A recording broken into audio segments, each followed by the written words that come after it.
Team 17. Sassy Chat Games.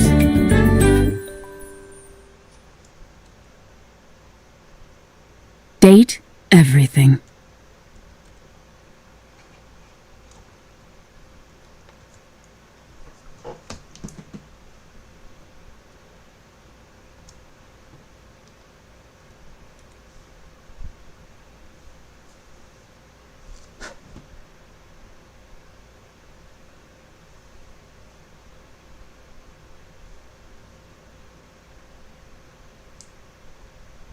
Hey, Venna. Hey, Bambi. Hey, Brooke.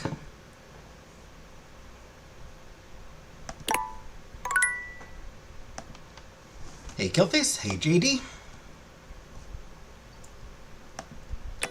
I heard Killface. Vanna told me. I'm assuming the news is about J. Dot.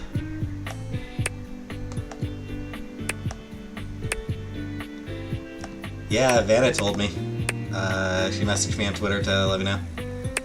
Yeah, that's,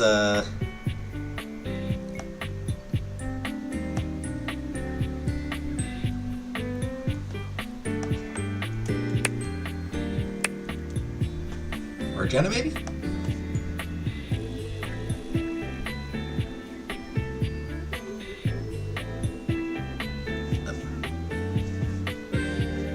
Oh, it might have been... So who the hell told me? Was it Jenna? It was Jenna, sorry.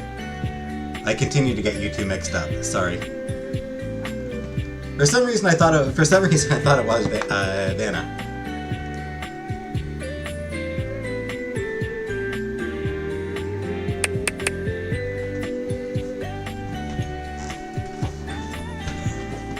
Apologies, Vanna. But yeah, Jenna. Sorry. Jenna messaged me about it on Twitter. Hi, Paul.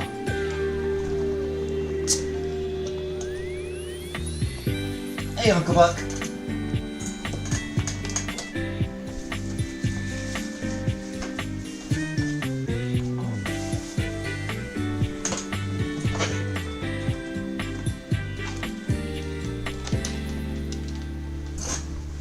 It's Thursday, so today's stream does have to be date everything.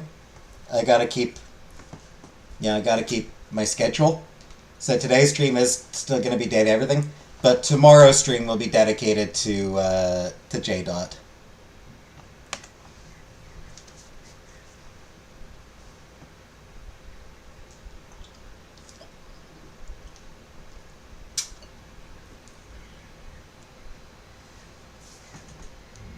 My dad had... Ooh. I hope he's okay. How is he doing? How bad was it? He's alive and okay.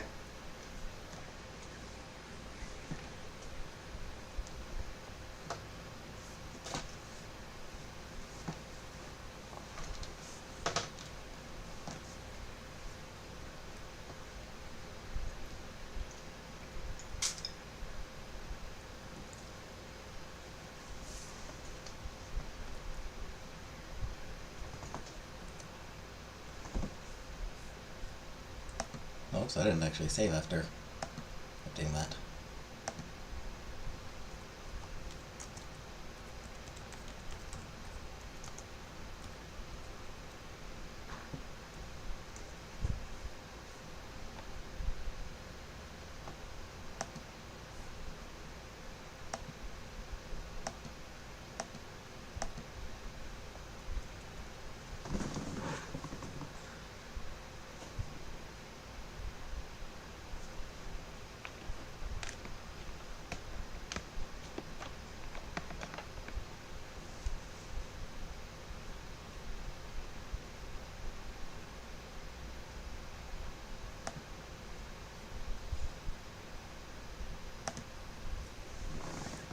I think it was minor.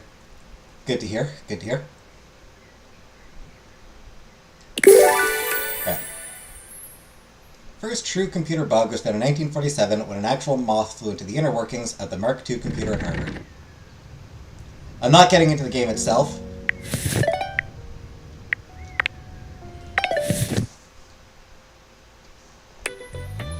This is just to get the music going again. Mom is wicked sick, she lost her eyesight.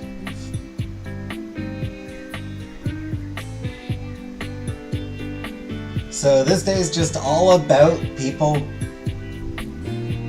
This day is just all about mortality then. Woo! Woohoo! Yeah, that's a shame. I figured that she just I had figured that she had just gotten busy and just didn't have time to come around and just sort of moved on.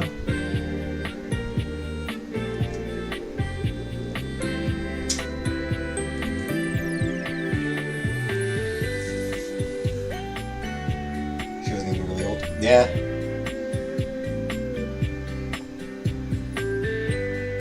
Jay, I figured that was all that happened. She just,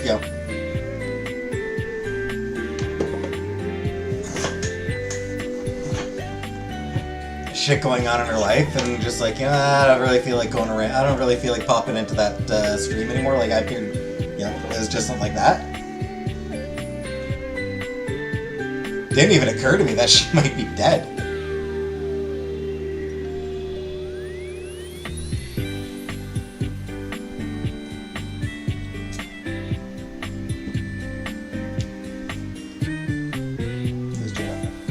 She was an old regular around here.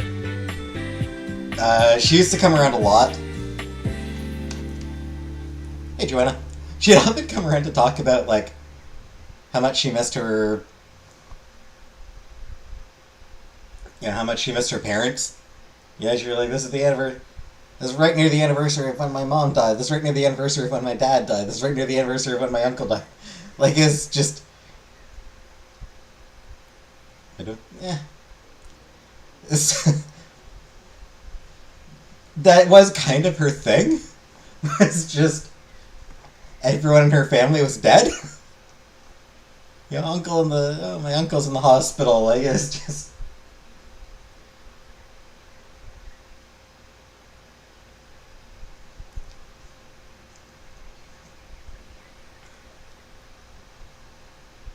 Hey, Cecil. Yeah, J-Dot. Yeah, one of my viewers. Sweet, nice and played with that loss. Yeah. She found a perfect church.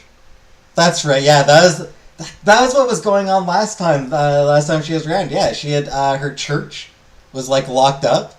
The church she usually went to was locked up, so she was going to another church on Wednesdays, but she couldn't go on Sundays. Something like that. Yeah. Hey, bye. Yeah. Yeah, we were just talking about her.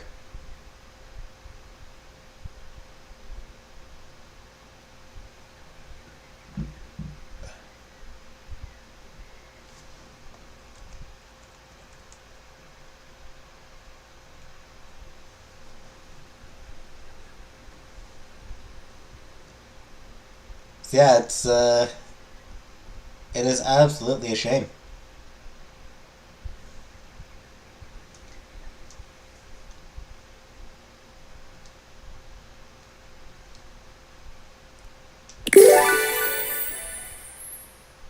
Nepal has the highest number of nationally recognized public holidays with 35.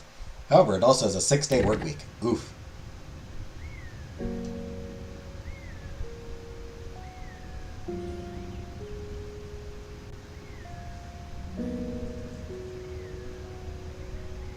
Fly higher, Sky Queen. Yeah.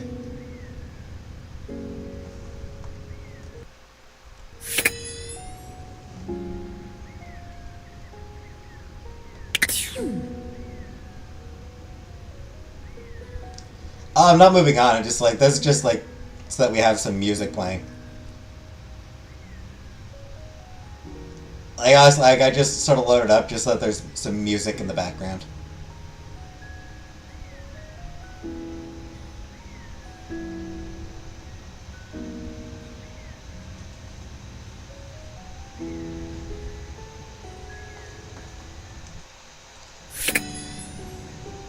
She would have loved this game.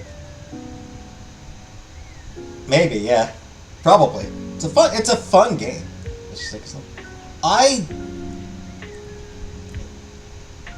To the best of my recollection, no. Not when she was around here. I don't remember her really talking much about health problems whenever she was around. Maybe once in a while, but nothing serious. Let me check that. Yes. We have met Hector.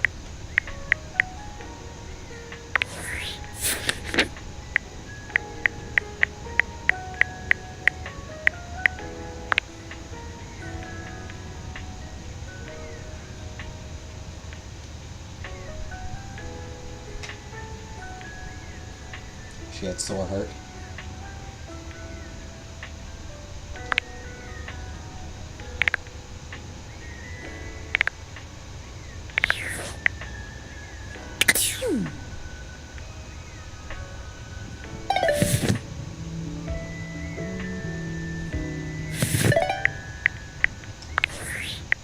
She was gone for a while. I didn't know why. When she came back for a bit and then she's gone. Yeah.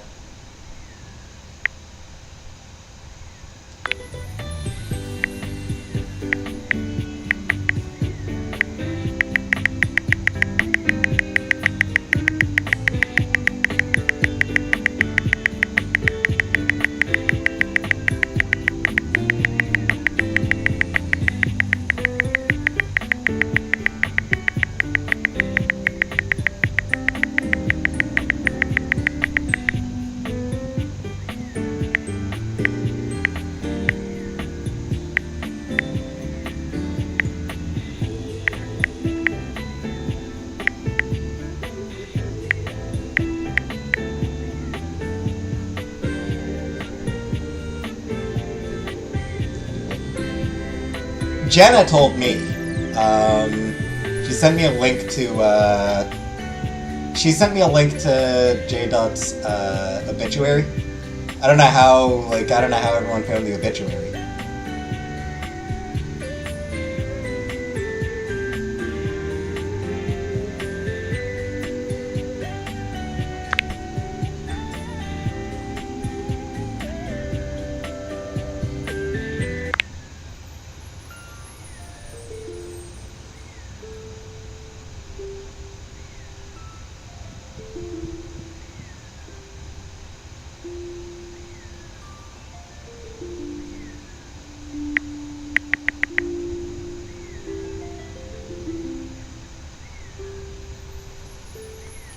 Anyway, probably is a good time to get into it.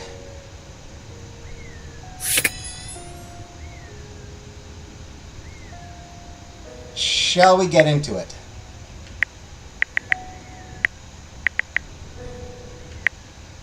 Hey, the Reggie app. Booties chat.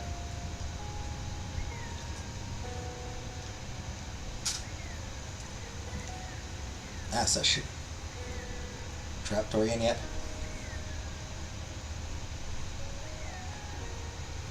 Don't think so. I've only spoken to Dorian in a couple of places.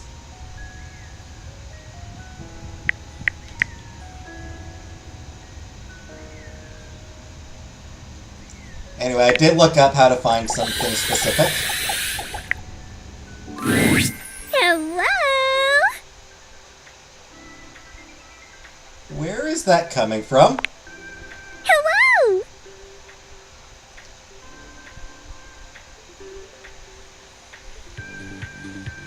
Hello out there. Yeah! What's up? I'm Textbox-chan. Talk about politics or something to cheer us up. We've got this, JD. I'm gonna start romancing a text box.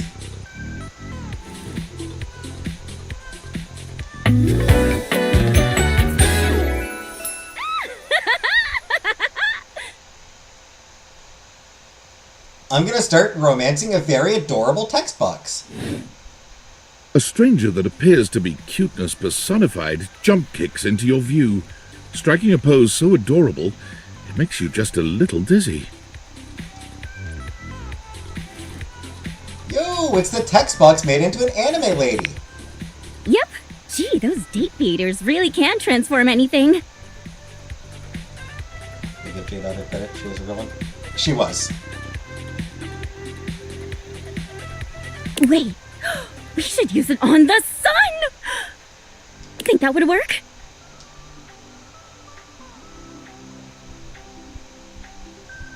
I don't want to date the sun. If I can date you. Oh, that's okay. It'll happen someday. Wink, wink. Maybe DLC or something. Even though UI is on the surface, the ideas being conveyed are anything but.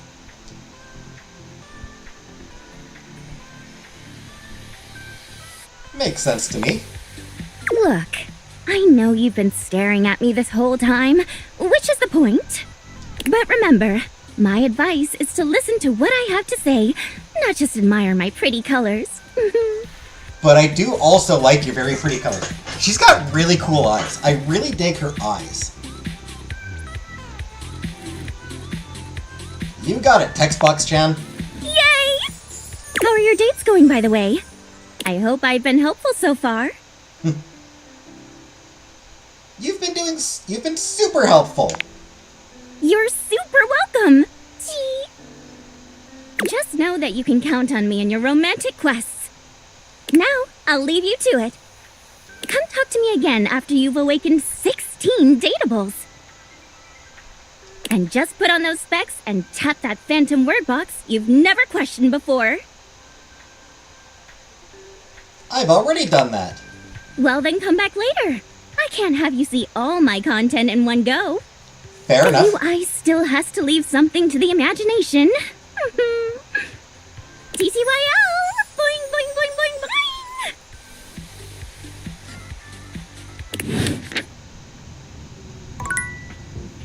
I like her. I like her.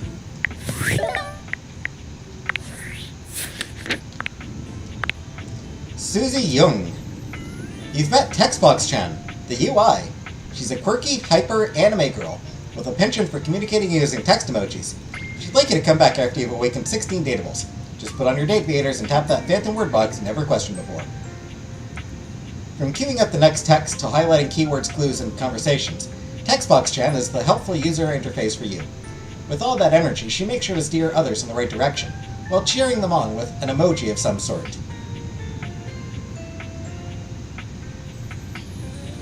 Something, something. But he said hi.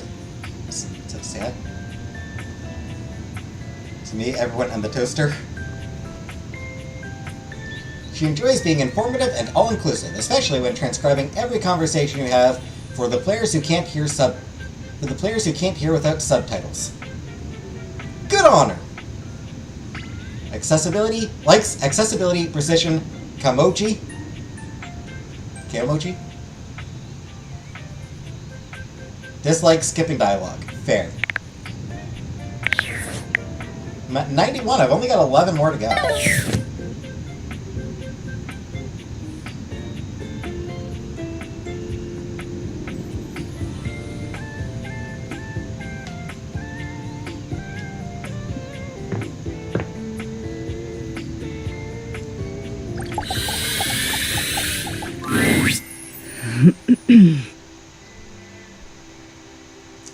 Looks like the airway stuff is resolved. Indeed.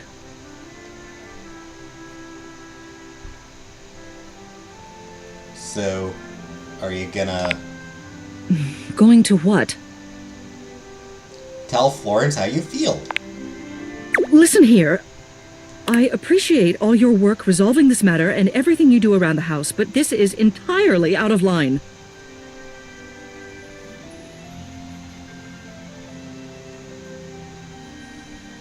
Did I just imply that Celia has a thing for You Florence? can't just go rooting around in the personal affairs of others. But you do like her. My personal feelings towards Florence are none of your business. Or anyone else's, for that matter. I don't see why I should have to explain myself to you. Celia's so fun. Will I smash Celia? Yeah.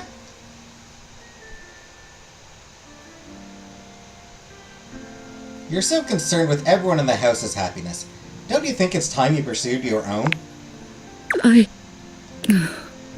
It doesn't matter how I feel. It doesn't matter if everything you're insinuating is true. Am I about to hook the floor and the ceiling up?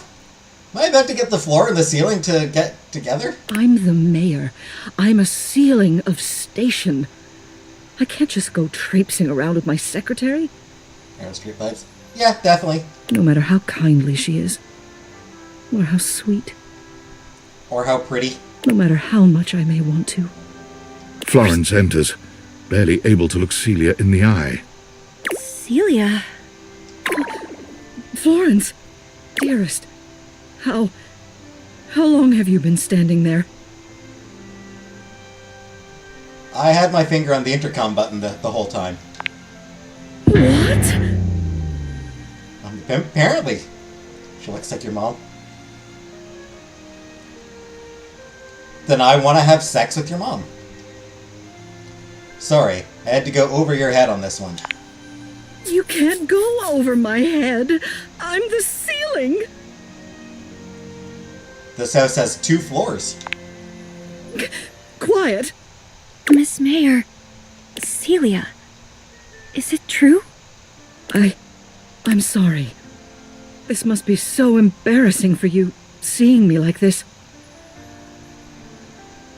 I'm glad you're a me fan, Paw Patrol. Unprofessional, that's what it is. If you would do me a favor and fetch me the official resignation papers, I'll get started on them. It's what I deserve for my conduct. No! Miss Mayor, you can't quit! You're wonderful! Wonderful! I don't care. What don't I care about? I'm always glad to have fans. All this running around you've been doing for the last few days, I had no idea it was for me. I must cause you no end of trouble. No. Florence, dearest, do you know what my favorite part of this job is? Every day, when I look down at all of the objects in this house, I feel so lucky. Because from this angle, I always get to see you. The deep brown of your hardwood, softly reflecting everybody's best features. Your gentle carpet, alleviating the tension and hiding all those little crumbs. I'm not your fan. Fair enough, Killface, fair enough. I didn't call you a fan. I didn't say you're my fan. Paul said they're a fan of me.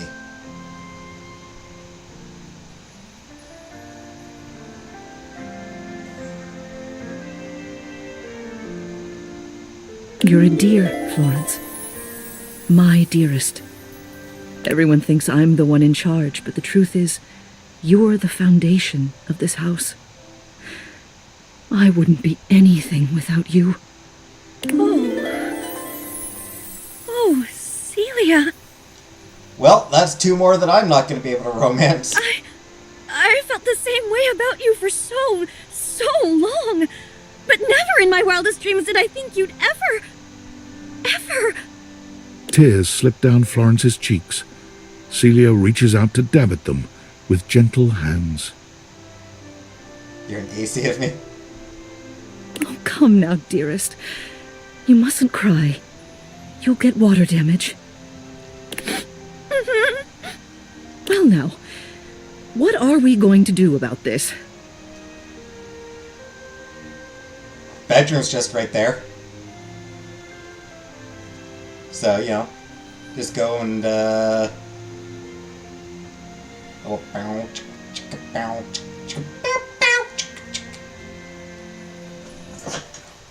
Sure, Betty won't mind. Benoit's there if you need a little bit of help as well. It simply won't do to have an elected official noodling about with one of her employees.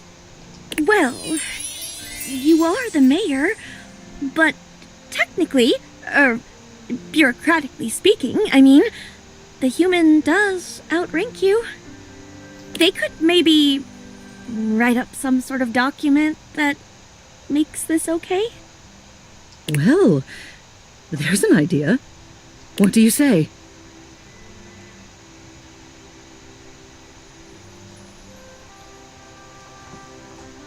Any chance we could make this a 3-party system?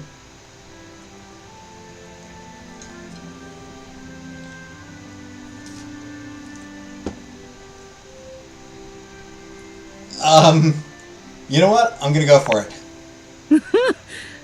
Jingles above!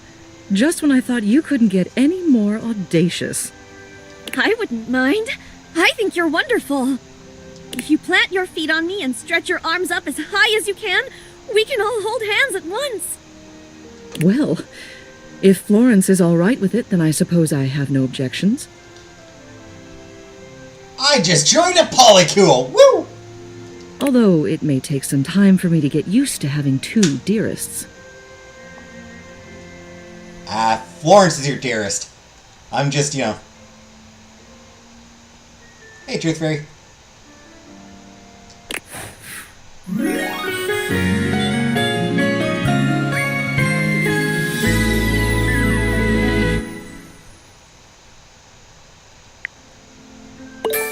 Ooh, that seemed like a big boost.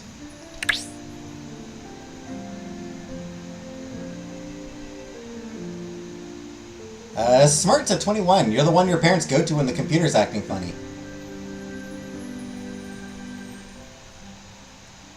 Empathy, you now know why they cry, but it is something you can never do. Charm, it is reported that people like being around you. Now you simply must find some people to test that. I suppose you're pretty okay at that game with the metal hoop and the buzzing noodle. My sass is still pretty low.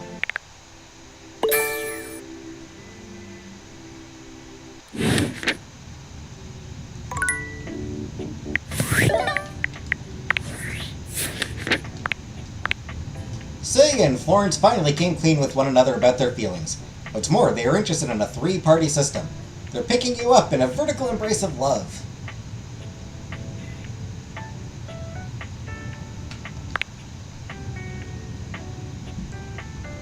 Spilled airway arrow. It's a recycle triangle. I failed that one.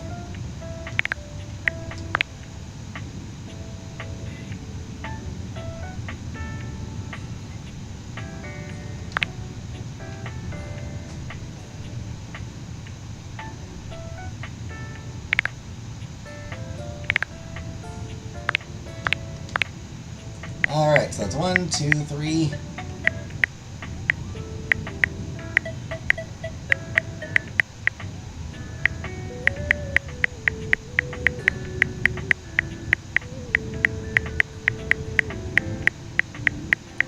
Four, 5.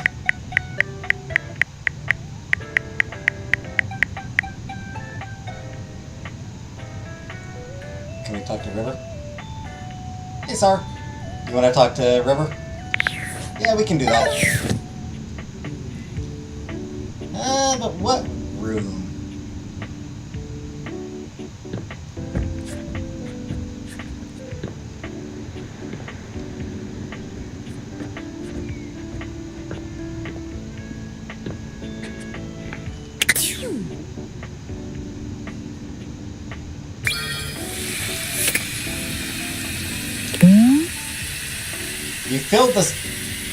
You filled the sink with stuff wetter, otherwise known as water. River seems to have no shortage of visitors whenever you run into her. This time her companion is a statuesque figure in black. Hey girl! I've been putting you off. I'm supposed to talk to her.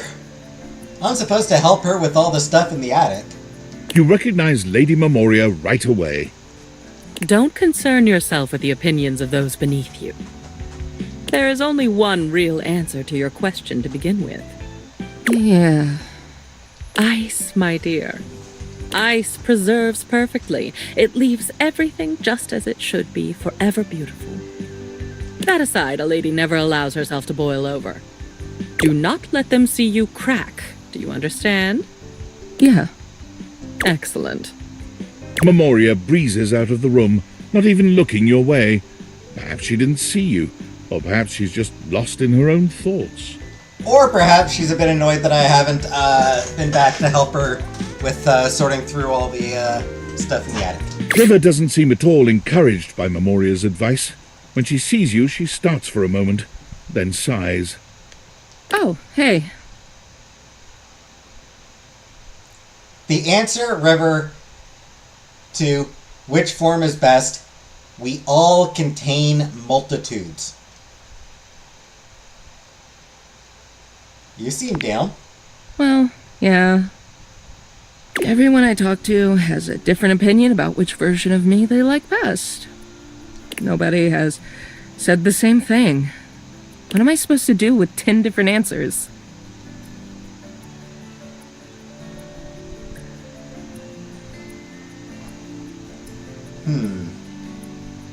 Count them up and average them.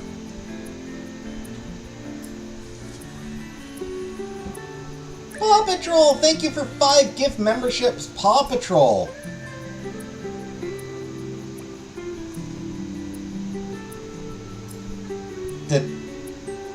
There it is! It took a weirdly long time for it to actually start giving them out. What version of herself does she like most? So congratulations to Alice Amethyst, Zach Shram, Cool Cat, Liza R, and Nat. Zach's a regular, and Cool Cat is semi-regular. And Nat every once in a while. I feel like Nat has popped in every once in a while. Alice Amethyst, I don't know. Liza R doesn't ring any bells. I think the issue, Killface, is she doesn't know what version of her she likes most. Just choose the one you like best. That's not how it works for me. I want to know what people like best so I can just be that. I can't even help changing, you know? Even if I did have a preference for one state, I'm always gonna have to be something else. So there's no point in putting myself out there like that just to be told I'm not good enough anyway.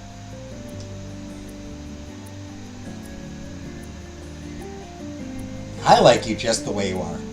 No matter what state that is. Thanks.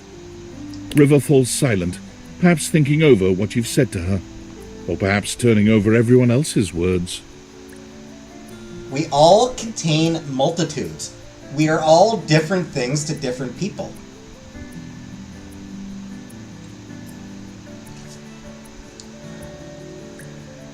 She sits, drawing her knees up to her chest and looking off into the distance. Whatever is on her mind, it's plain to see she's 1,000 miles away. Do you mind if I sit? No. Go ahead. I never thought someone could see the worst sides of me and stick around. I'm so glad you're still here.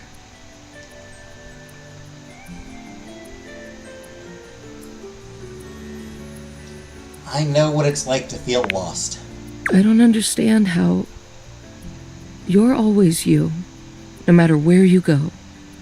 You don't get to your job and somebody tells you to hurry up and change. I mean, yeah, they do. Yeah, that is a job. That's what a job is. Now you're here, be someone different. Don't be who you are outside of work, be your work personality. Changing yourself all day, every day really takes a toll on you, you know? It's so much easier to just hide behind whatever you think I am. Whatever you want me to be. What can I do for you, sugar? Everyone likes that, River. What happens when you see all the ugly parts of me? What do we do when you know it's all lies?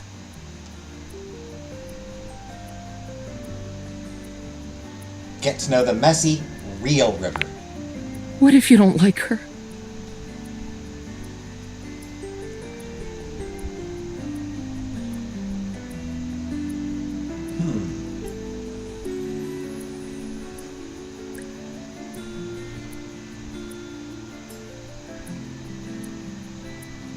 Hell, you might hate me too. River laughs. You've never seen her look so sincerely amused. Maybe. Maybe not. Well, thanks for listening. I gotta think about all of this. I'm clearly not gonna find any answers in asking everybody else. Indeed. She sighs. Guess it's all on me. See you later. Indeed. Hey, Brandon.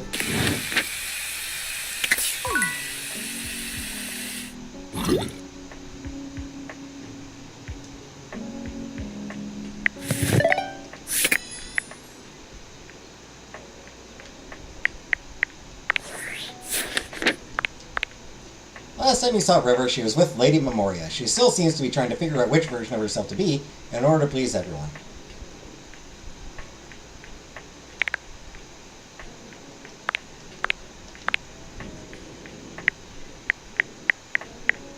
Who do I still have to find?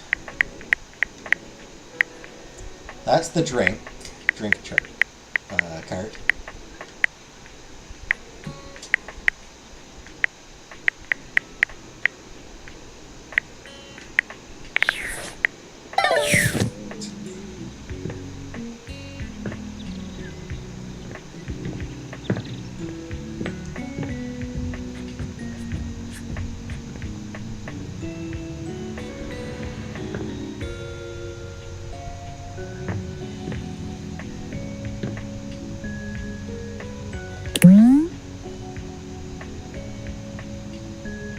I don't fucking give a shit about Belmar.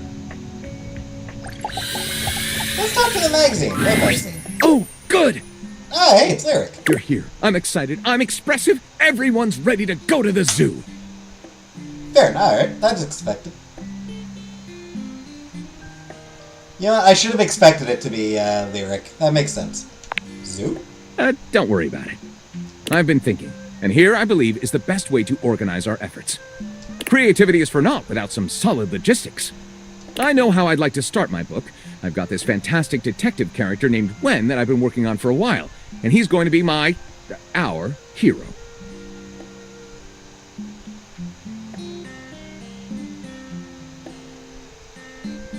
I'm anticipating that Mars joke about sleeping with Trump repeated her chance at White House job. I mean, Mar is hardly the only one who is making a joke about her trying to hook up with Trump.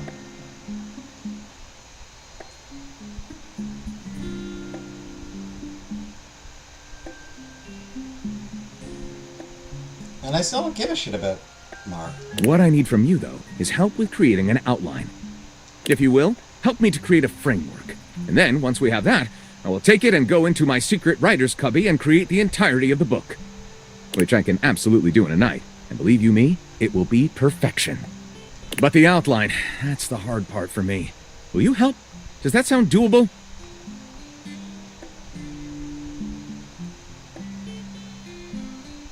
Tell me a little more about this detective guy. Detective Xander Wen. He is a hard-boiled detective living in the big city of Sprawlsville, and he is a magnet for crimes. Thoughts on Hogan dying? Nothing of value is lost.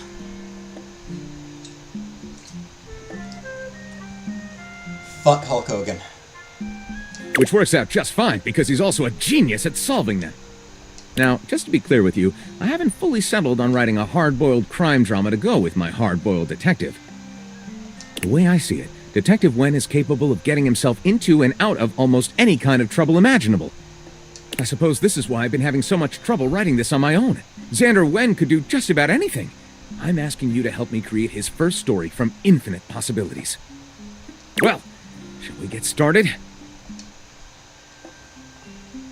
Oh, hell yes, this is going to be great. Excellent! I'll give you the first line, of which I'm very proud, and we'll run with it from there. With that fantastic red shirt, you're bound to have some good ideas. Detective Xander Wen went out the door, looking for crimes.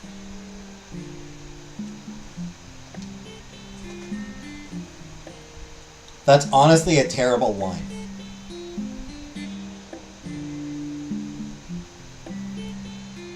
With the help of his new and hilariously mismatched partner, a foul-mouthed talking robot named Fuzz Aldrin. When Gondorf the Wizard appeared before him. When a shirtless ranch hand named Hunky McCoy appeared. Yeah, he's racist. He was a pathological liar, a narcissist, just a general asshole. He fucked over. Back in the 80s, Jesse Ventura and a few other wrestlers at WWF were making plans to start a union, and Hogan reported them to McMahon so he could bust the union before it started. So he sold out all the other wrestlers for his own, for his own benefit.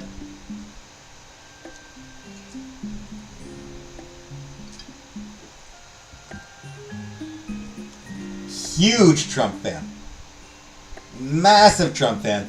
Which should not be at all surprising because, again, both narcissistic, compulsive liars. I still maintain that Hogan's most absolutely laughable lie was when he claimed that he was Darren Aronofsky's first choice to star in The Wrestler.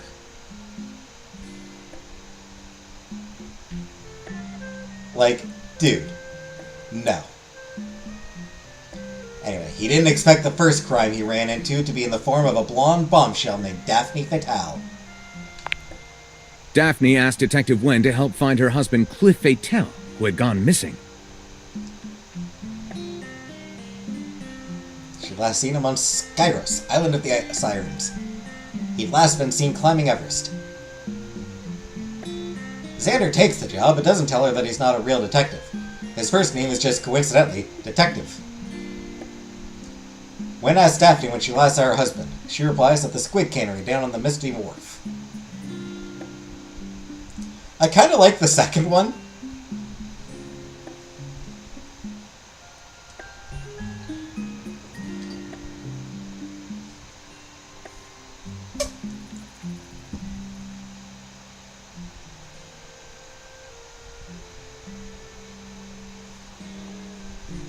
Hi, Buttercup. I kind of like the second one where it's like, he's not actually a detective, it's just his name. I'll go with Squid Cannery down at the Misty Wharf. Wen investigates the Squid Cannery, where he talks to the foreman, a foreboding and mysterious communist named Gregor Privyet.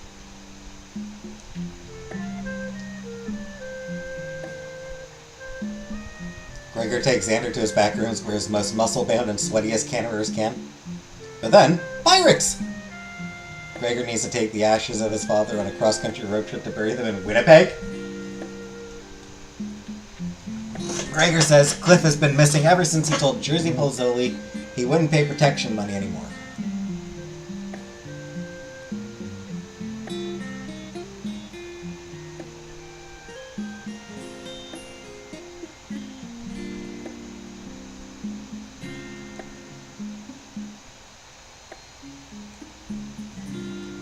Hello, everyone else here, and farewell to J-Dot, if you haven't heard, Buttercup.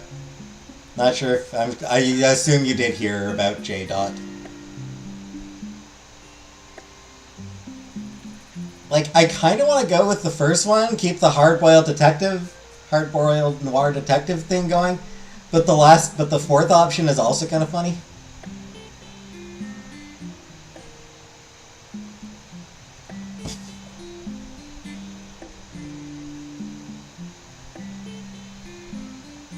Gregor takes Xander to his back rooms, where his most muscle-bound and sweatiest cannerers can.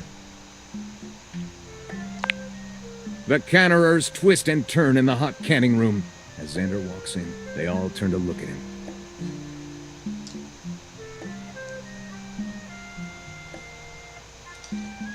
Wow! Xander strips down to his underwear and says, "Dinner's ready, come and get it." Wow!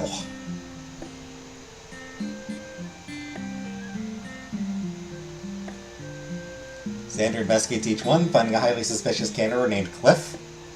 There's no relation to or connection to Daphne's missing husband Cliff. It was coincidence. They brandish their implements, furious at Xander's attempts to gain access to their canning techniques. Detective Wen has no interest in canning techniques. Or does he? What's my name?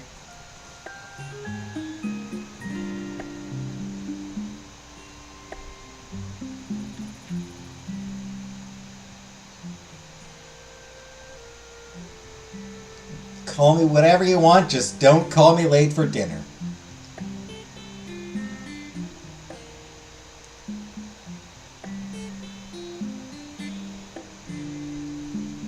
It's all been a setup by the squid industry to keep detectives distracted. Xander was a squid the whole time. The techniques were developed by Cliff and he hid himself out of shame. Sure he does. How else is he going to find a burly partner to help solve his cases with him? Hey, Rebecca.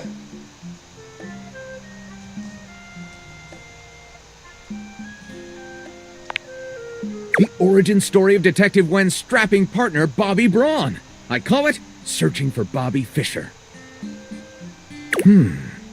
Lyric looks at the story outline you've written and pronounces his true feelings. Looking at this, I think this will be one for the ages. I'll write it up right away. Unless you think we could come up with something better? No, let's go ahead with this one. See you soon, partner.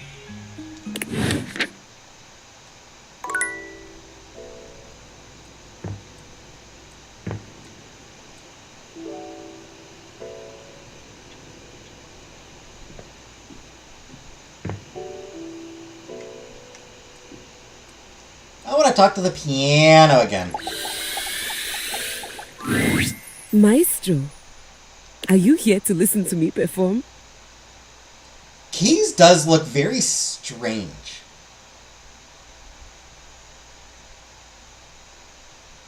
I don't know what it is. Her art style looks weirdly different. Like, it kind of looks like a different art style from everyone. I think it's the gold lipstick. Just looks off somehow.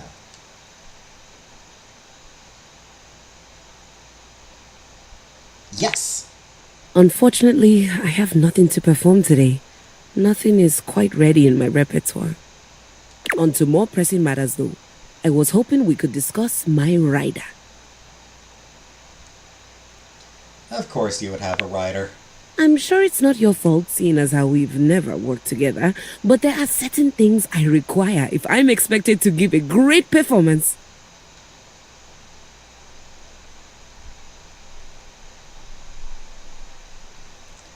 Okay, what do you need? For starters, I was hoping for a little help with Huvier. You mean Hoove?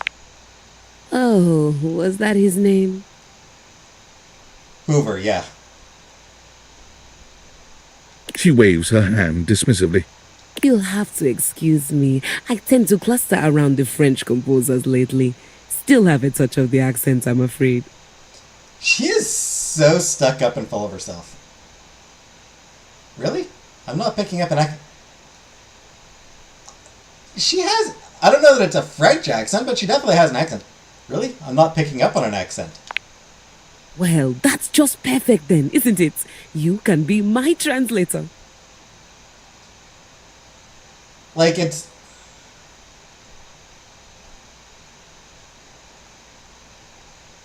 maybe more of like somewhere in Africa? Like her accent kind of feels like somewhere in Africa? D'accord. Sorry, I don't know that word. Yeah.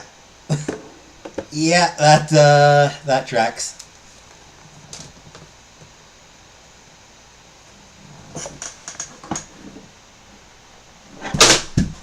Yeah.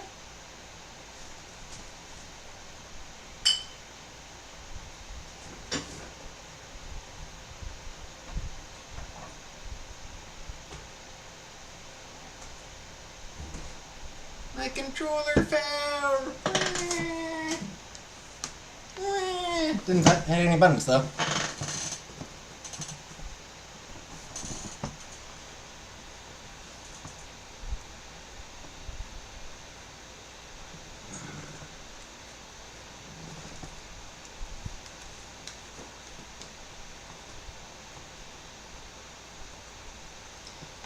Yeah, she makes a big deal about, I study with all the French composers, and then she doesn't know d'accord.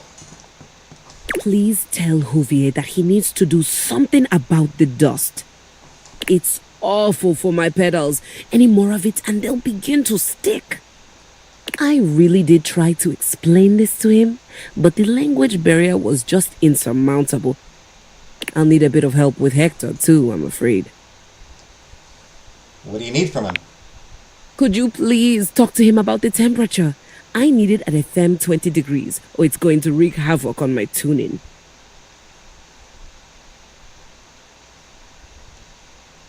Smart's 20. You must mean Celsius? Hey, I'm smart enough to understand that she's talking about Celsius.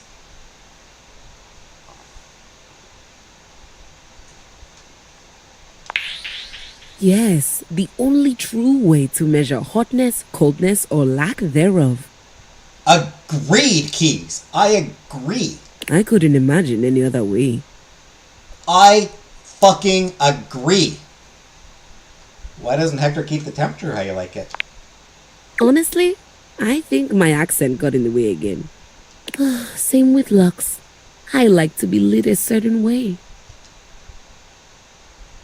Lux can be difficult to get things across to. Everyone around here does seem to be a little...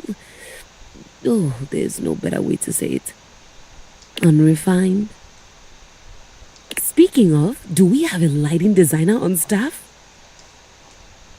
I don't think so. That's all right. I was somewhat prepared for this. My friend Celeste was on a loan to a community theater once, and she told me all about their adorable little budgets. Adorable little budget. Now, if it's all right with you, I'd like to get back to rehearsal. Please do let me know what everyone says. I'm eager to jump into our work once the issues are addressed. Adieu!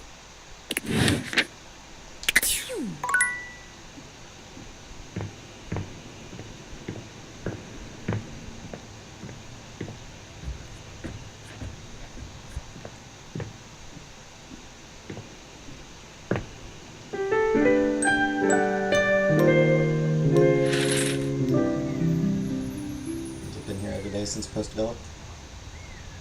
Oop.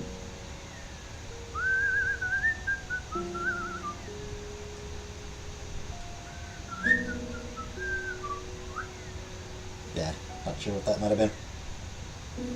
Too quick a thing.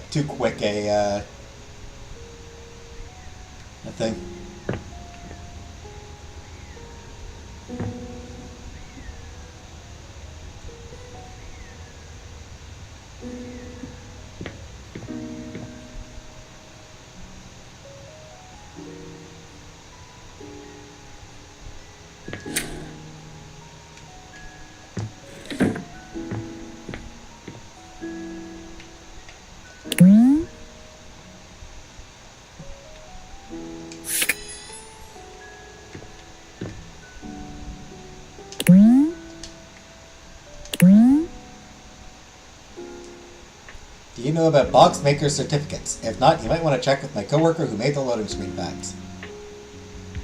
We're getting spaghetti. We almost made that tonight, but made hot dogs instead. Both good options. Bo seems delighted to see you after your exhilarating adventure below your own house. Yeah. Oh, hey, bud, you're back. Yeah, I missed ya. I missed you too, actually. So cool to have met a new adventure buddy.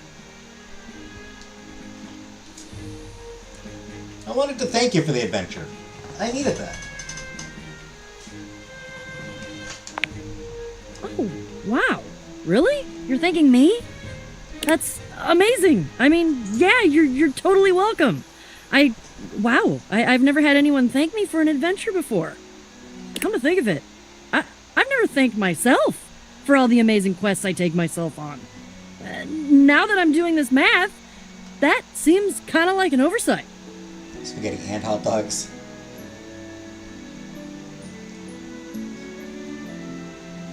Okay, that's funny that she's like, I should be thanking myself. You are seriously cool, Bo. Well then, thank us from us for the first awesome mission of many. I guess it's safe to call each other friend for real now? Huh? I was looking for love, actually. With me? Sorry. I'm so surprised. It's just... It didn't come up very much that you liked what I said. Waiting on a pot pie from KFC. I was trying to flirt, but you wouldn't let me. Sometimes I get so focused on the adventure at hand, I forget. But since you're here asking for it, it's almost like you're on your own little quest. I am. For your heart. Then your quest is complete. As long as you're by my side, we'll have a great time. Love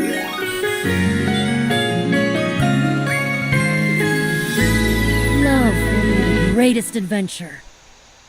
Love is the greatest adventure. I'm not actually sure what I just got.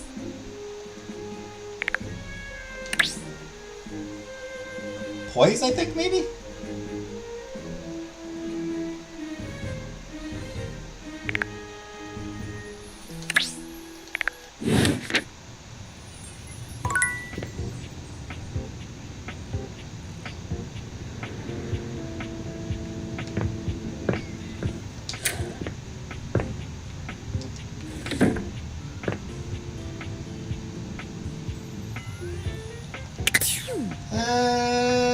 Let's see.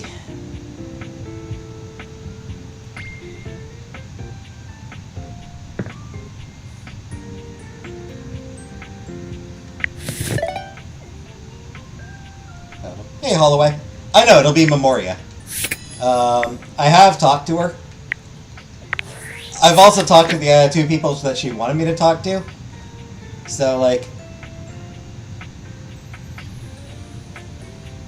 in theory, I'm ready to do the whole, like, in order to sort through. You missed your boy Koa. Alright, we can do Koa. I was gonna ask if anyone has any preferences, but yeah, we can talk to Koa again. Hey, come get comfy. That fantastic red shirt, by the way, my ka'iloa. Good to see you. You too. Him, I'm going for friendship. Koa stretches his arms out over the sides of the couch, smiling warmly at you. You're starting to get used to this routine. I'm gonna give the ghost a little bit of time, because last time we saw her, the last time we talked to Zoe, the ghost, things got pretty dark. So I figured give her a little bit of space. I will talk to her again soon.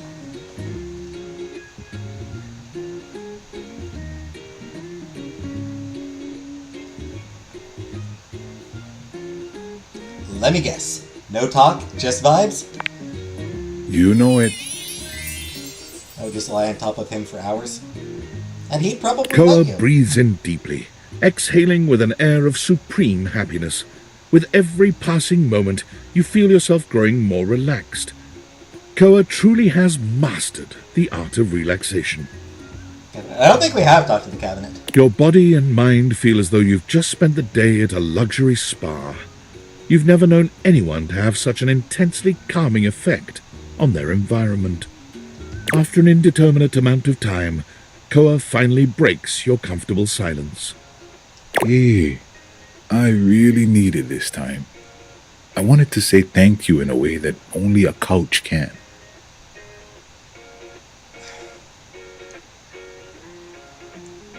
Give me the snacks. No! No! Main character. No! Gotta love depressing romance. These are Polynesian people? He is. Some old chips and popcorn? Cult culture really values the little things that are left behind. This might look like old chips and popcorn to you, but these things have been a part of me for years. When I give them to you, I give you a piece of myself. It's among the highest honors my brethren can extend to anyone else. Aww! That's so sweet. Wow, Wow, I'm touched. I'm glad you understand the value of this gift. For the record, it's going right in the trash. I'm really glad we could share this time together. I'm gonna take such a good nap now. Come back anytime you want to share some quiet time, alright? I'm just gonna... Alright. Cabinet now. Nope.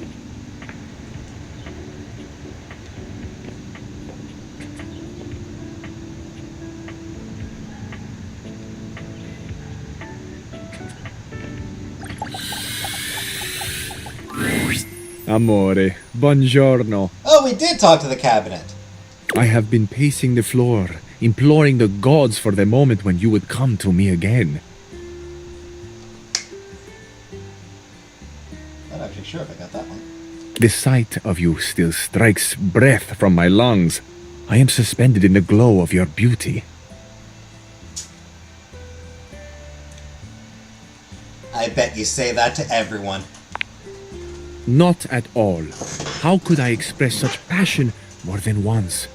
To express it now has both exhausted and exhilarated me. You are the only one, Amore. It is bringing my heart such a warm feeling to see you. I am so excited you have arrived in time for our date. I meant, did we talk to him again after the first time?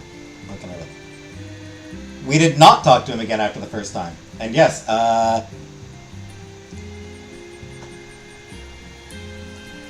that I am. Wonderful, Amore.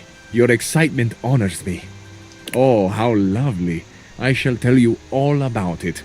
I want you to be prepared for the sensory feast we will create together. First, my Zia Vetrina's restaurant for a perfect homemade meal in her garden. Her kitchen is heaven.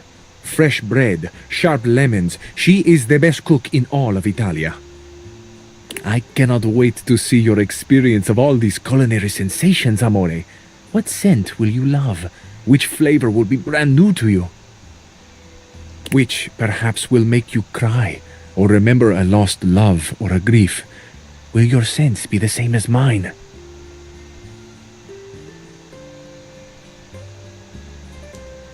He's so good. Do you like good food, Amore? Real Italian food? Obviously? Certo. Who could not love the food of love? After we have reveled in the pleasure of Zia Ventrina's cooking, you shall meet my dearest friend. Well, perhaps, except for you, Amore. This is my scooter, Il Ragazzo Pazzo. He's got a scooter. And look at the little sunglasses on it. Look at the little sunglasses on the thing. Together, the three of us will take the most beautiful road in all of Italia. From Ventrina's right down to the sparkling ocean. We will wind through mountains and fog and dazzling sunset light, and we will park mere feet from the gently washing surf. Have you ever ridden a scooter, Amore? Your cabinet? How does a cabinet ride a motorcycle? Don't use logic! I haven't, and I'm totally in. Do you mean this ride with me? The most beautiful ride on the most beautiful road in the most beautiful country in the world. This will be your first?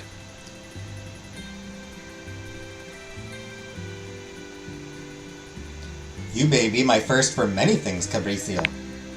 And you mine, Amore. It is without question that the first time I have beheld the beauty that so illuminates the world, in body and in spirit. On this beach, a very special beach, behind a little outcropping of sea rocks, is a tiny bar. At this tiny bar there are 3 stools and 2 tables for 2. I have reserved one of them for us, Amore, the one that bathes in the light of the setting sun and washes itself in a warm salt breeze. Wow, that is a tiny bar. To this table are Paradiso, will be brought a bottle of the best limoncello you have ever tasted. Have you ever tried that sweet, tangy gift that is Italian limoncello? Never. You're making this sound so incredible. It is. It truly is. So, with a humble flourish, I finish. That is the date. The romantic flight I propose to you. We have no goth datables. Memoria. We have Lady Memoria. It is an embodiment of my love. How I love. What I love. I love love. Truthfully. It is my great honor to offer my love to you. The word love is starting to lose its meaning. Tell me, amore, what do you think and feel about love?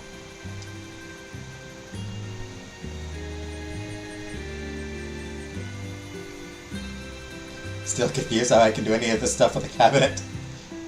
Me and Love haven't really gotten along in the past.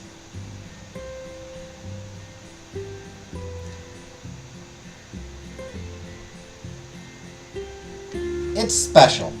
Not easy, but special.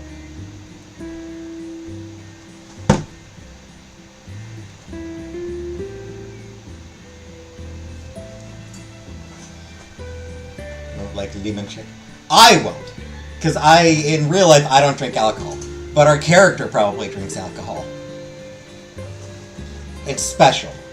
Not easy, but special. I agree. There is something special about it that goes beyond words. I think often at night about love. The way the stars shine down, the glitter like the sparks in my chest when someone I desire, when you come near me.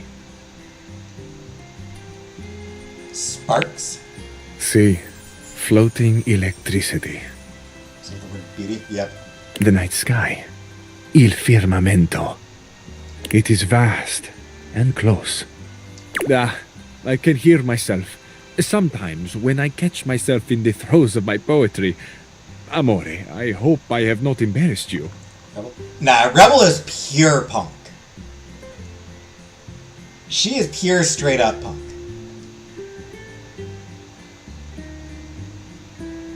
Not at all. Are you kidding? You're really talented. Amore, the smile you create. Look at the sunbeams pouring out of my face now. Can you write poetry and write Il Ragazzo Pazzo, though? Amore, you have hit upon two of my deepest passions. Surely they can exist together. For what is a night ride through Roma Tranquilla if not a poem in motion? Just to see the cool liquid moonlight reflected on those ancient stones. If you had to choose, and what a choice to make, amore, between the sun and the moon, whom would you choose? The moon. Moon, not even a not even a competition. It's not even close. Absolutely 100% the moon.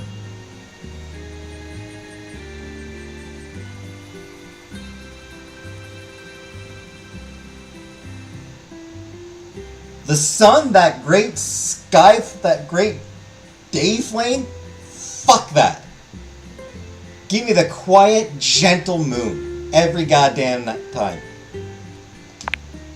The moon, of course. Her gentle mystery, her undeniable power. How could we not feel the fascination of her movements through presence and absence? I like that we're all all about the moon. Everyone here is like, fuck the sun, we're all about the moon here.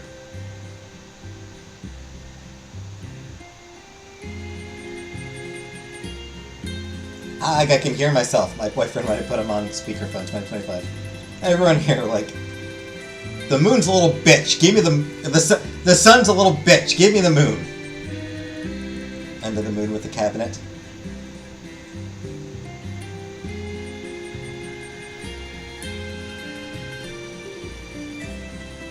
How could we not treasure the quietude she demands, the fertile slumber she looks on so coolly?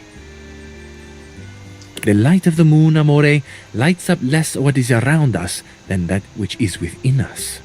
Ooh, I like that. I actually like that one. less what is around us than that which is within us. I like that.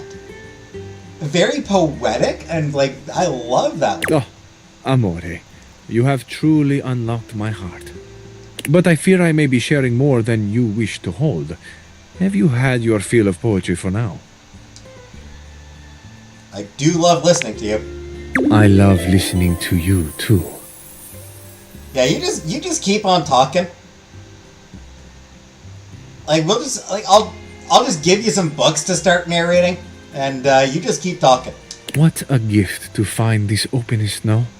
It is a rare thing, a diamond. What luck for me then, to find not only that the diamond, but the setting too, is extraordinary. I trust I shall see you again soon, amore. I find I need a moment to savor the world as I have known it, before I fall completely under your spell and am drowned in you forever. Glad we unlocked his heart. I have so many dishes to put away. I will see you soon. Without question. Bellissimo. Arrivederci, amore. Ciao. Speaking of which...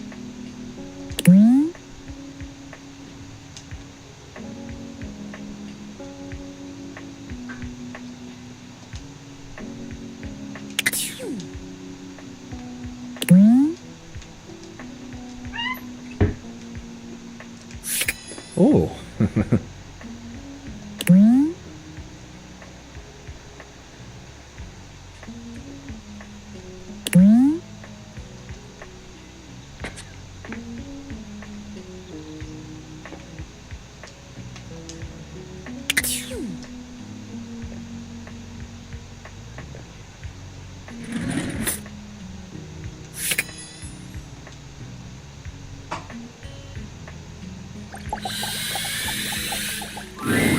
A tall, statuesque man stands with his There we back go. turned to you, surveying the dishes, your dishes, on the table in front of him. He's so absorbed in them that he doesn't seem to notice you.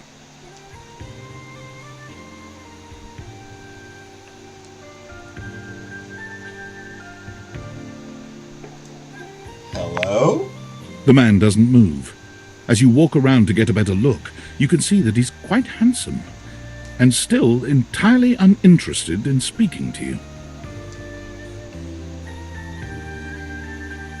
Excuse me? The man's head swivels to look at you quite suddenly. Yes? Keep away from the dishes. They are priceless.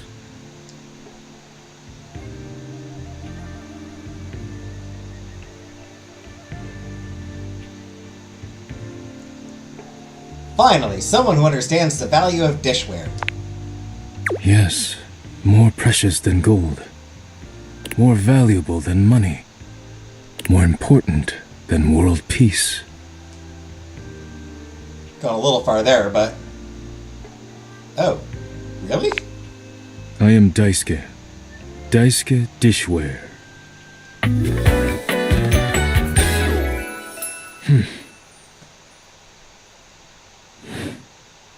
And you are interrupting inventory.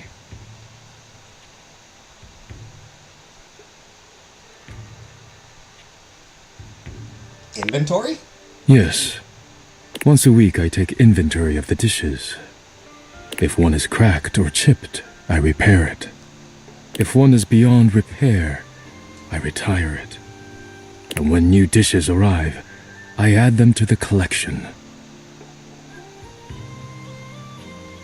Sounds admirable.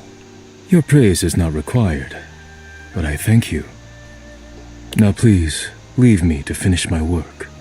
You decide not to bother him any further, but just as you're walking away, Look out!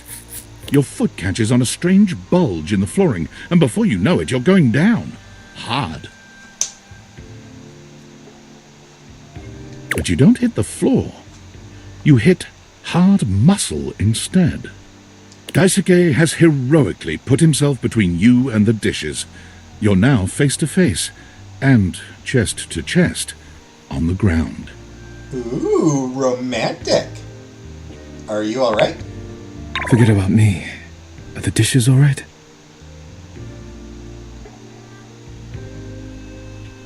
Yes, they're all still on the table. Good. You wear square flip-flops, it's a deal breaker. I mean, yep. They're Chinese-style clogs or whatever. You climb to your feet, surveying the table. No damage that you can see.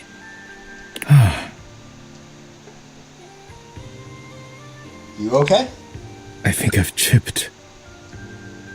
What does that mean?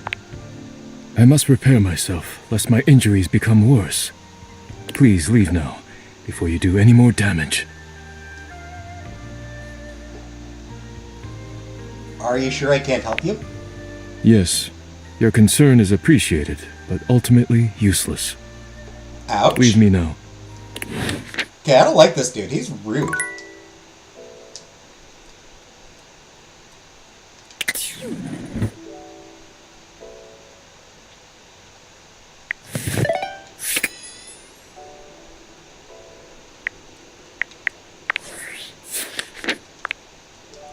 Koa. Last time you saw Koa, the two of you shared yet another beautiful silence.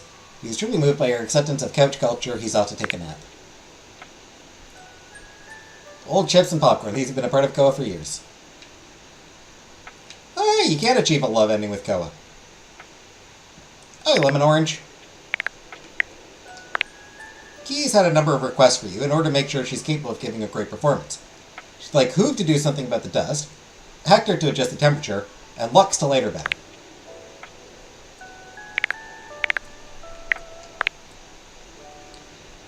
Capriccio seems intent on sweeping you away with its romantic passion and stunning language. Come see you again for some more. Il ragazzo pazzo. Capriccio's dearest friend aside from you.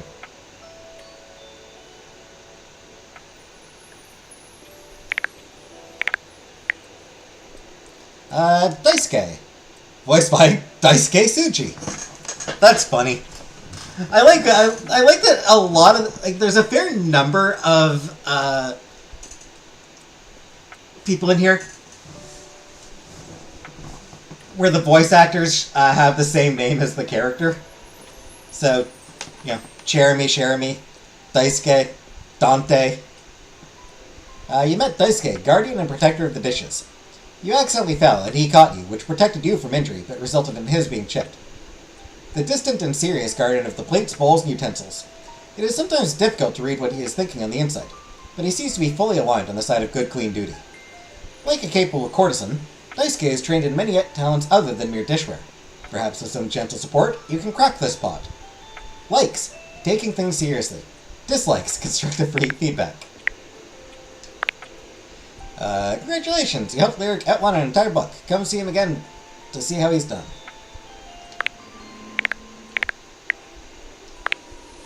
You are now engaged in the greatest adventure of all with Bo. Love. Or Charmy, these are some minions you don't want to mess with. You sold a chest, a taker of objects, not a keeper. Extension cord whip, just like Bo uses.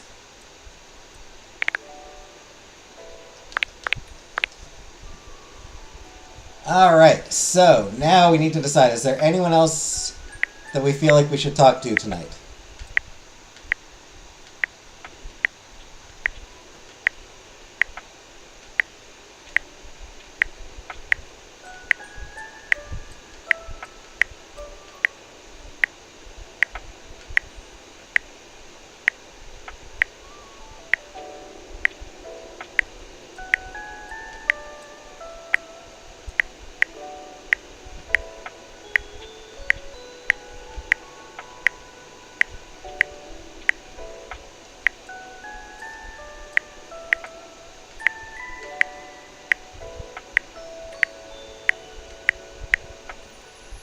Find the rug with a truck.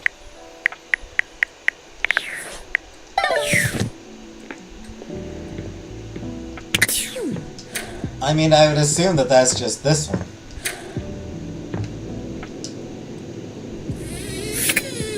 But, yeah, we can talk to the Trapdorian as well. Dorian is less clothed than the last time you saw him, but when your eyes meet, he doesn't seem the slightest bit embarrassed. It's almost like he wants you to see him like this. Oh dear. Trap Dorian. You've caught me in my, horizontal state.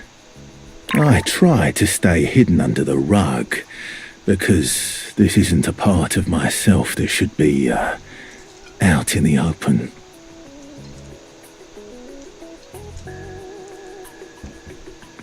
No wonder they call him a trap.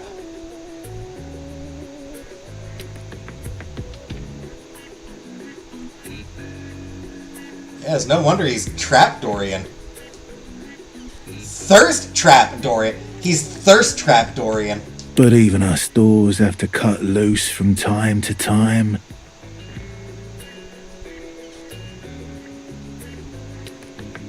You look hot. Dorian's abs seem to glisten a little more with that response. Do you, like what you see? I do. Well, you should. I like to keep in shape. Duty and all that. Your daughter told you about him? I've been thinking of getting some more tattoos. What do you think?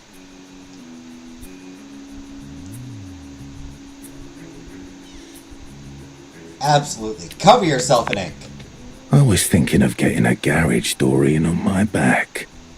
One of the most interesting types of doors there are in the modern world. Brings me back to my drawbridge roots, when I toyed with the idea of going horizontal, full-time.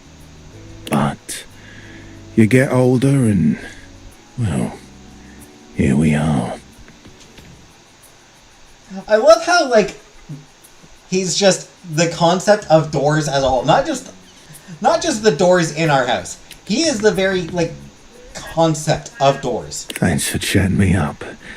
We're friends, but The ghost of a smile tugs at his lips. even friends can have little benefits here and there.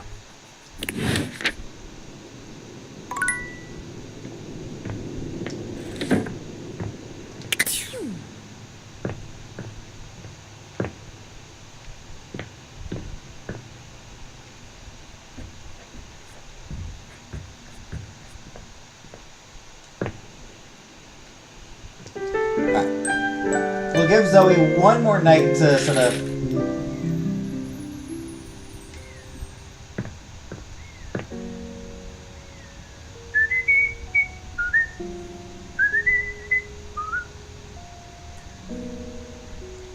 They're always so, like... The jingles are always so familiar. Do-do-do-do-do. Do-do-do-do-do-do. Pretty soon he's going to talk about Jim Morrison. Oh, hell. You're right, he probably will.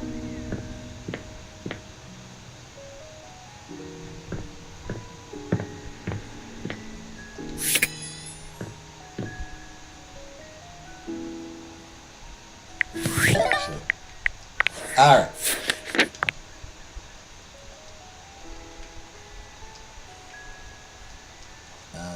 What's going on? You discovered the sexy, rather bad boy Trap Dorian. What an unexpectedly spicy side to your old friend. And good lord, that body.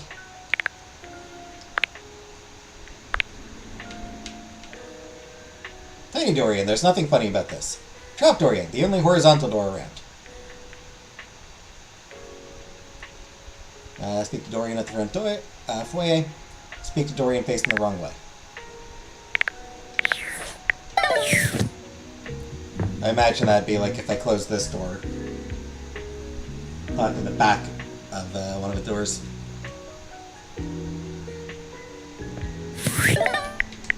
Alright, so there's 92 that we've awakened so far. So, I'm just gonna very quickly go through. You can let me know if there's anyone that you want us to talk to again.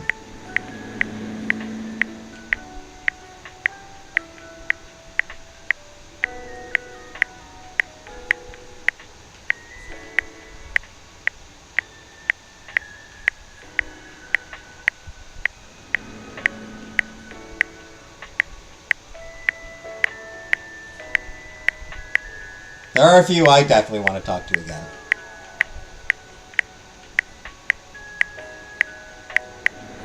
Should talk to her again soon, actually. Maybe Mac, too.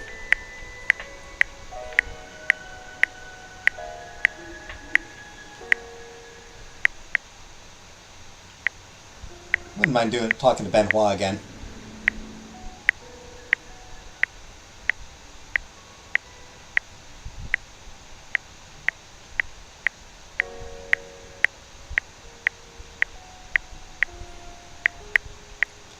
Holly I do want to talk to again. And Benoit I should actually talk to again. Yeah. I'm gonna go talk to Bobby. Because we need Bobby in order to unlock that,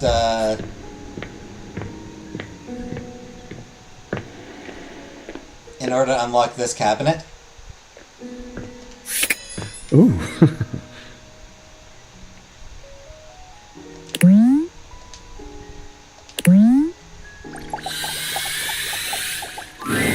Boo!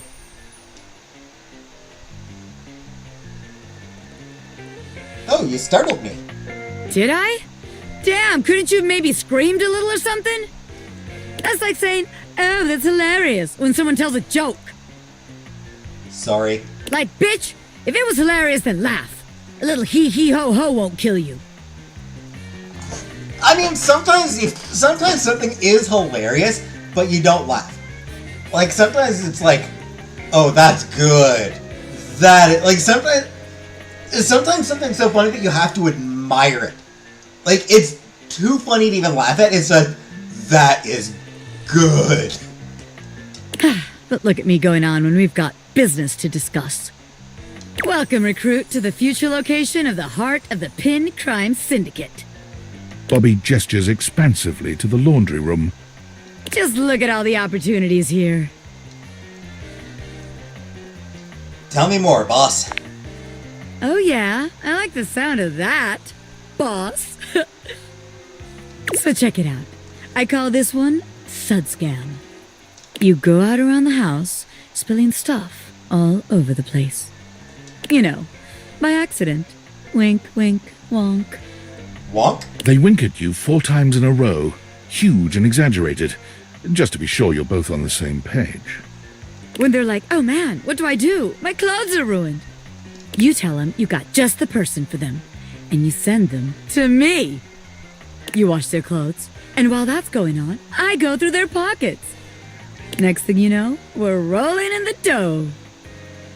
Yeah.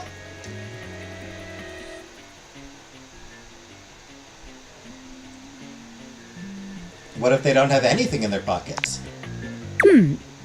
Yeah. I guess we aren't all mega-rich gangsters like myself walking around with fat stacks in our pockets. So, maybe there is just one tiny flaw. All right. Let's see how this one strikes you. She is very cute. She's got that, like, 50s greaser thing going on. But with the side cut? Oh, what's it called? Shit. Undercut. With that undercut and everything? Oh, I love a good... I really like a good undercut.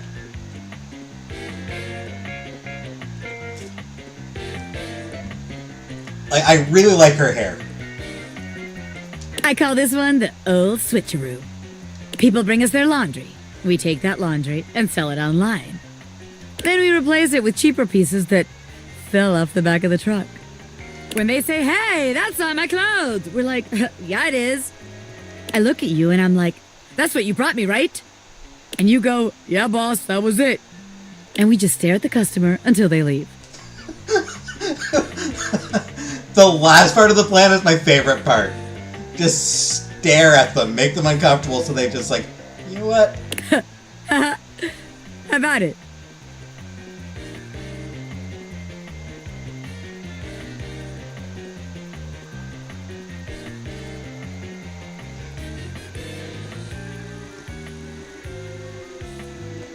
The thing is, that scam only works once, and we need to be able to repeat it. Damn it, recruit. And you're right. The scam's gotta be self-sustaining. Otherwise, there ain't no point. Okay, so maybe that one wouldn't work, but there's gotta be something good here with stealing clothes. After all, that's where people keep their valuables. A red-haired laundry hamper explodes into your midst, all rage and indignation. She points at Bobby with a trembling hand. Stealing clothes? Uh-oh. Make a run for it, boss!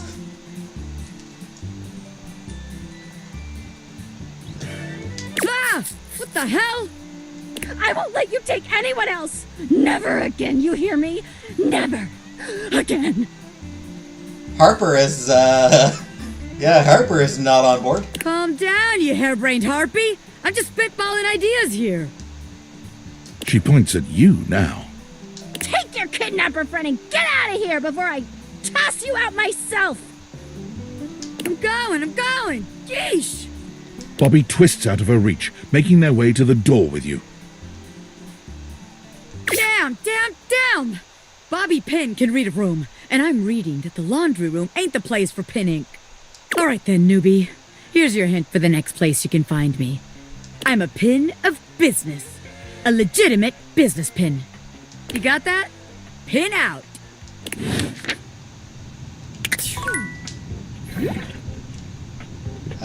For that, my guess is... Oh, right. Oh, no. I would assume that,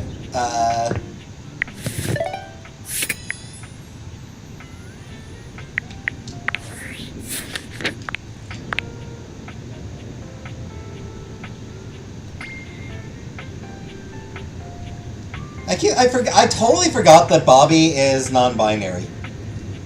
I feel bad. I totally forgot that Bobby is non-binary. The hand person gonna like Bobby talking like this. You were right, Uncle Buck. You were right. After getting kicked out of the laundry room, Pin is going elsewhere to scout for a good criminal HQ. Last hint they gave you was, I'm a pin of business. A legitimate business pin.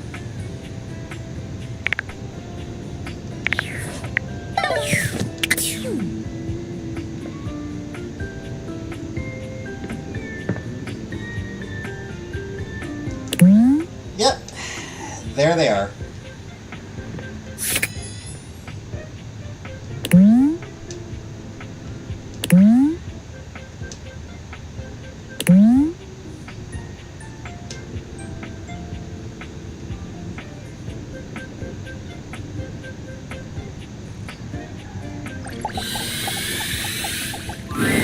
Dasha is lifting an enormous stack of papers over her head, standing on one leg, barely breaking a sweat. She drops them as soon as she sees you. Ow! Oh, sorry, Penelope. Hey, Dasha, how's it going?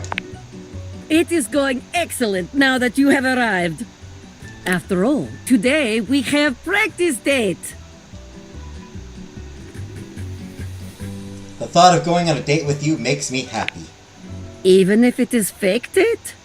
That is nice to hear. I have not heard these kinds of gentle words in some time. Liam, you are making me blush. Which means it is time for subject change! Okay, I really like that. I really like... You're making me uncomfortable, which means time for subject. I love just shouting it. Just loudly declaring time for subject change. All right. Here we are on our first date. Where have you chosen to take me? The strip club. Bowling alley is a fun date idea. Or it can be. That's very me. What? What? Just being like, time for subject change. Yeah, that is definitely me. I might just start saying that in a Russian accent now.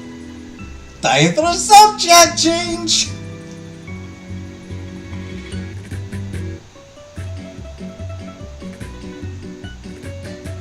Bowling alley or restaurant?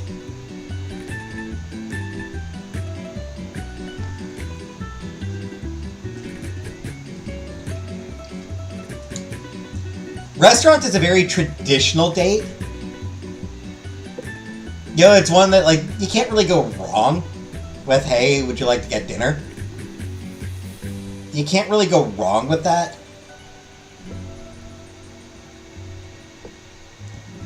But it is also one that is predictable. Bowling alley is sort of like a, oh, hey, I haven't been bowling in a while.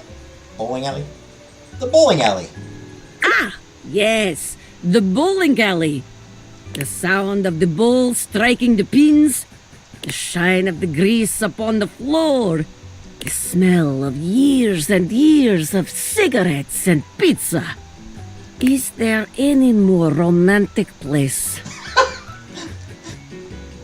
Exactly. Off we go then, in our imaginations, to the bowling alley. Here we are at the bowling alley. It is time to rent stylish bowling shoes. That is the one problem with going to the bowling alley for a date, is the shoes. We are approaching shoe counter. The clerk looks us both in the eye and asks what we need.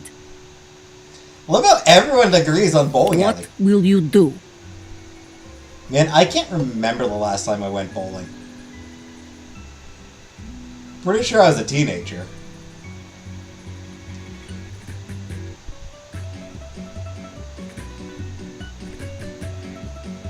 I pluck my ears to give you privacy as you tell the clerk your shoe size. I nod at you, allowing you to go first. Yes, yes, very good. No judgment or embarrassment. Feet are only feet after all.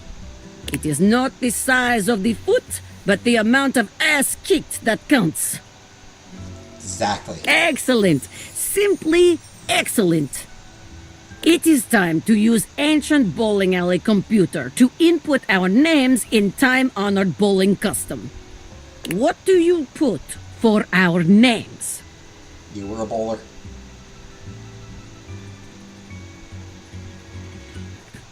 Butt and ass.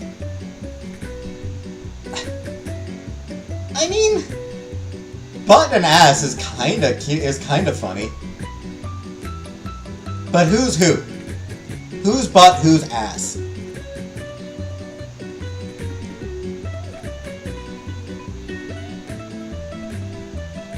A cute nickname for each of us.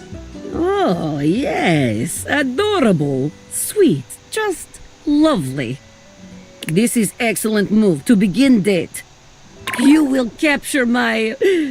the date's heart in no time. We are bowling, and you've just hit strike. Unlikely. How do you react? I scream, in your face, loser, and smash a bowling ball through the monitor. No. No, I do not do that one. I'm pretty sure I do not want to do that one. I mean, I do want to do that one. That one sounds hilarious. But I dip you and plant a toe-curling kiss on your lips. Bit much for a first date. I high-five you. Yes, very good. A high five is always welcome in such a situation. You can allow your date to appreciate your strength while celebrating your victory in a considerate way. Wonderful. Very good. You are becoming quite the charmer. There is always more to learn. We will continue next time. See ya. See you again. Just realized, I don't think I ever talked to the bulletin board. You began this experience staring at this bulletin board. Perhaps there was a thematic reason. The secret of getting ahead is getting started. Marker Twain. Oh, it's her. Another quote of the day? You better believe it. So the date with Chris was awful. A disaster even. And she seems kind of excited about it. Tell me about it. He spent the night chasing me around with what looked like an axe but was probably just a spare ski or something. And at the end of it, he asked if he could see me again, but instead of kissing me, he leaned in and whispered, that I had the calves of a malnourished mountain goat.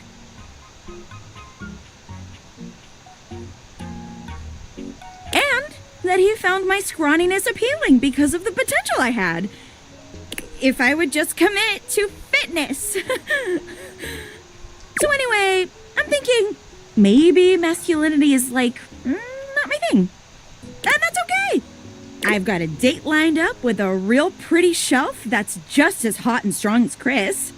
And I'm like 90% sure she won't try to kill me. It's good. 90% is good.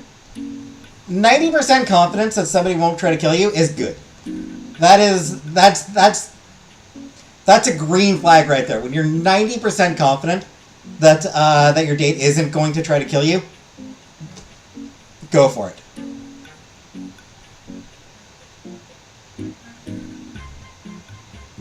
No fitness? Exactly, no fitness. You should date me instead. Oh, wow. You keep saying things like that, I might just get the wrong idea. Stop teasing me, you big old kidder. Oh my god, she's me. I feel like I'll be honest, I feel like that's the kind of thing where instead of be like, you should date me, I'd be like, man, that would be so convenient, wouldn't it? Ah, well. That'd be so great if that'd be so great if that was an option. It'd be like, I want to date you. It'd be like, man, it'd be so great if you meant that.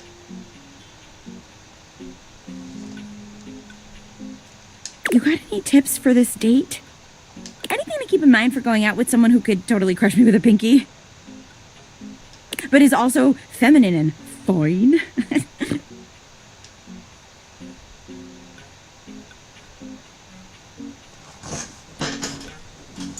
Mask or femme, just be yourself. Sure. Okay. I can do that. I'm gonna remember today's quote, too. If you want to go fast, go alone. If you want to go far, go together. African proverb. I think that actually is a real proverb. Awkward laughter, yep. Setting aside the whole problematic and most assuredly fake African proverb attribution, words of wisdom, man. That calendar sure knows what's what. Oh my god. I think that's her now. Hey, hey, hey! Shelley bounds into the room, lifting Penelope up into the air and tossing her like a beach ball. Hi, Abs. I mean, Shelley. Abs.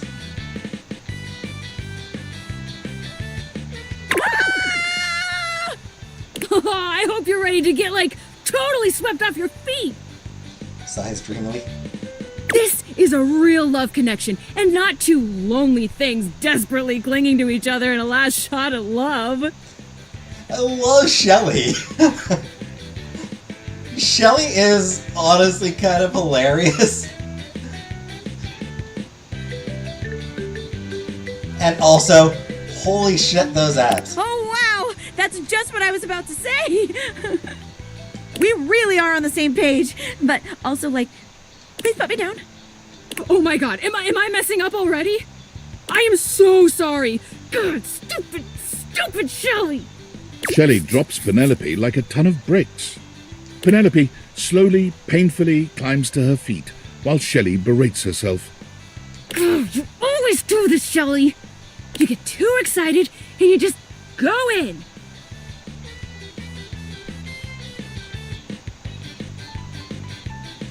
I'd be excited about dating Penelope, too. Oh my god, stop! Don't say that now. I mean, thanks, but not in front of my date. Come on, Shelley. Why don't we just get moving, huh? Shelley turns towards Penelope, wiping away a few tears. Yeah. As you watch the two of them leave arm in arm, you have a sinking feeling. You'll have to come back later and see how it went.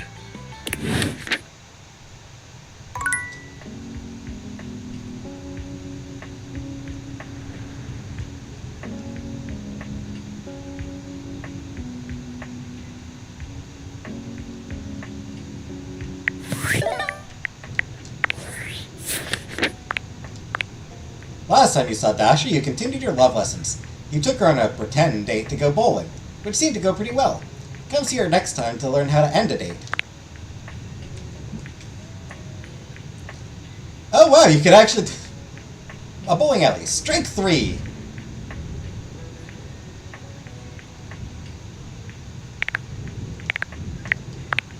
Last time you saw Penelope, she filled you in on her disastrous date with Kristoff. She's on her way off to her next date, with Shelley the Shelf. You gave her some advice, but you don't have the best feelings about it. Guess you'll see how that goes.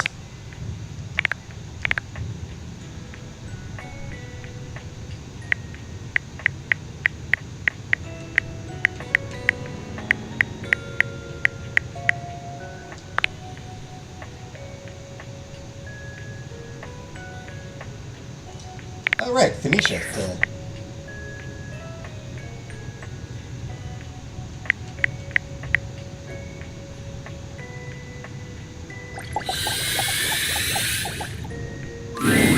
Ooh, coming in hot. What you got for me this time?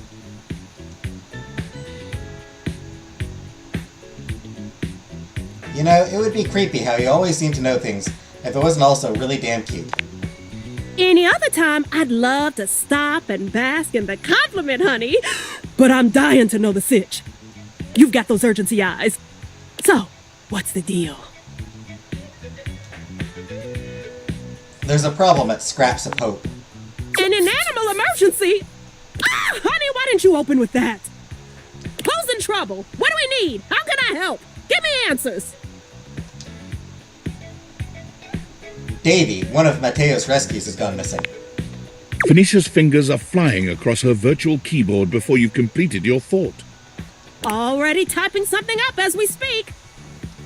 Did Mateo give you any helpful info I can put in here? Anything eye-grabbing? We need some cute buzzwords to get things' attention. Yeah, whole packet. Perfect. Leave it to me, honey. Missing and animals are no joke. We'll get this baby home. I don't like her because she always steals attention during streams.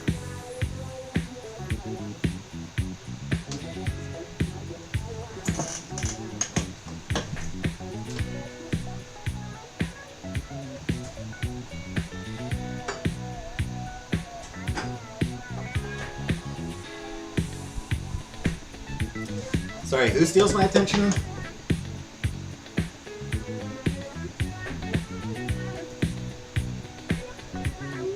Oh, Phoenicia. The phone. Of course. Ooh, I'm gonna do a live to generate some engagement for the post. I'll let you know how it goes. Check in with Mateo to let him know. I don't think he checks socials very often.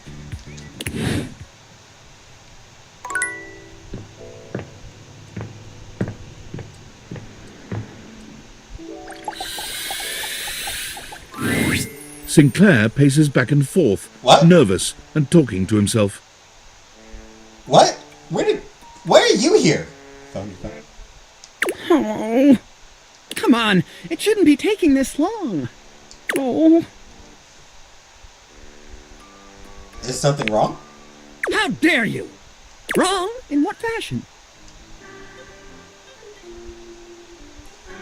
Hi, Andalusian. Ah, yes. You've noticed that I'm insane. Are you feeling alright? No, just waiting for my soap hound. Whoosh! And here he comes. He's hot. Right? He's a looker. Let me look at you. Are you all right? Have you become any less composed of saponins?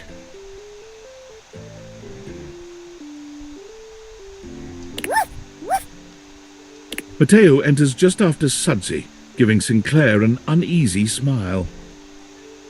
Oh, hey, Sinclair. How you doing, buddy?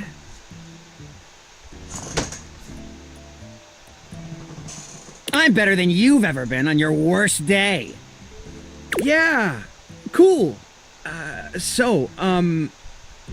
Nothing to worry about with regard to the Sutster. He was just saying goodbye to the Tasselhounds. They've gotten so close, I just hate having to pull them apart. Toothbrush in pocket. He's prepared. Sudsy, what did I tell you about forming inanimate attachments? The more you buy into the madness, the harder it will be when we go home. Right? Yep, absolutely. Gotta be careful. Well, thanks for bringing Sudsy by. Always a pleasure having him. You take care now, Sudsy. Mateo leans down to whisper to Sudsy. Come on back anytime, okay, boy? Good boy. Is that normal? Sinclair is... well, he's just... I mean, when you look at it from his perspective... Okay, I got nothing. I can't figure the guy out. He sure does love that dog, though.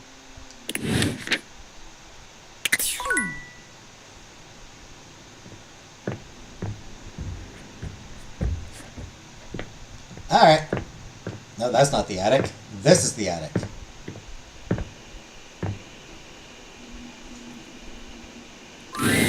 Oh, it's you. Hi.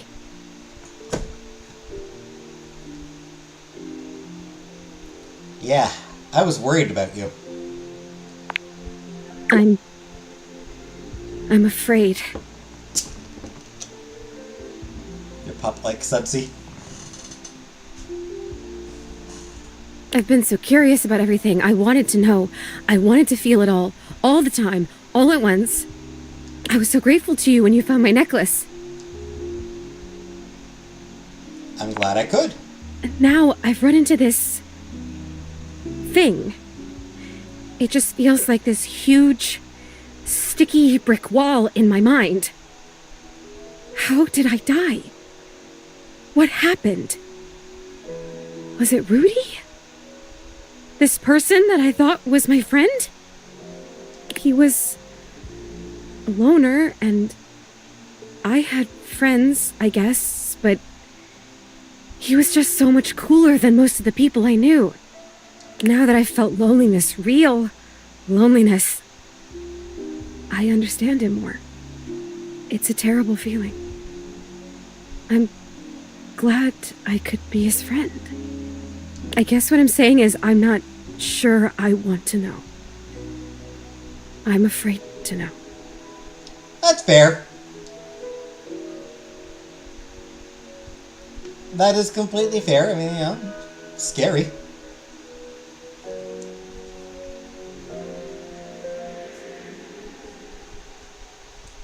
Maybe he didn't do it. We don't know.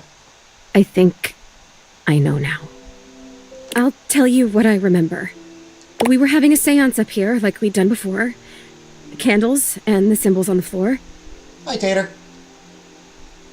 Ruby killed Zoe? Probably. What's up with her stomach? With Zoe's stomach? Oh, do you mean, you mean the little light that was there? That's her. That's her, like, little spirit essence thing. He said we were trying to contact his father. He died when Rudy was just a kid. We were usually trying to contact Rudy's father. We tried for like a year. And he was just getting so frustrated. He kept telling me to try harder. At first, it was encouraging, but then he just kept getting more frustrated because it wasn't working.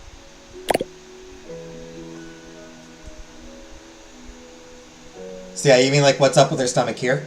Yeah, it's like whenever you talk to her, like before you talk to her, she's just like that ball of light energy. And then whenever you do talk to her, because she's a ghost, she's partially transparent, so you can sort of see her spirit through her.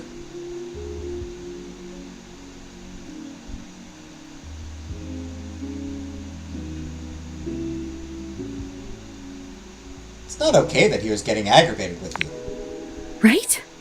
But he was my crush. I wanted to help him, so I tried harder. And we kept getting close, and then something would go wrong, or the energy would slip away. Finally, I got fed up too because I didn't know what else to do. So I stood up and started to shake out my legs, like just to get some blood flow back from sitting in this dumb circle. Is it even a circle if there's only two people and a bunch of candles? I mean, come on. Good point. And he freaked out. Don't break the circle. Don't stand up. Get back here. Don't break it. But I have to move! I can't just sit here anymore! This isn't working! He was screaming, and I was screaming, and I went for the door to leave, and I heard him jump off the floor behind me as I was trying to wrench the door open, and then... It's okay. Take your time. That was it. I fell.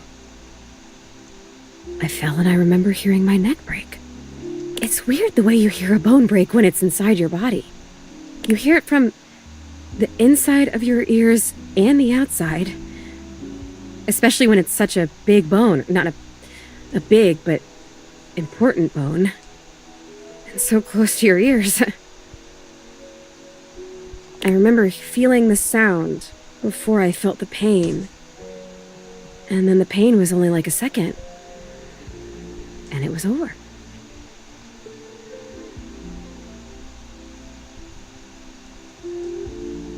Did you fall? I don't know. I don't remember that. I didn't see it, I guess. I just remember that felt sound, and then I was here. Like this. Huh. So it's actually hard to say if he actually... So we actually still don't know if Rudy murdered her, or if she literally just tripped. Rudy just stood there for a while. I remember that he actually knelt down next to me and brushed my hair back from my face. And he blew out all the candles and went downstairs. He left you up here? I guess he did. Huh. Some crush. He might have just been like, oh shit, I don't know what to do here. The next people that were up here were the paramedics, or whoever it is that comes with the big black bag and the gurney. Oh, wow. Like, he might have been like, it might have been something where like, okay, I shouldn't move her. Like, he might have like that, like, it might have been like a combination of shock, I don't know what to actually do here, I don't know if I'm allowed to move her, and just like knowing, okay, like, you know, regardless, I should not move her. This is intense. Most intense thing in my life. Until it was over. Rudy was up here with them, with the cops. They were doing some paperwork stuff, not looking at me, and they hadn't zipped the bag up yet. Rudy took my necklace off. He just pulled it right off my neck and put it in the pocket of that crazy vest.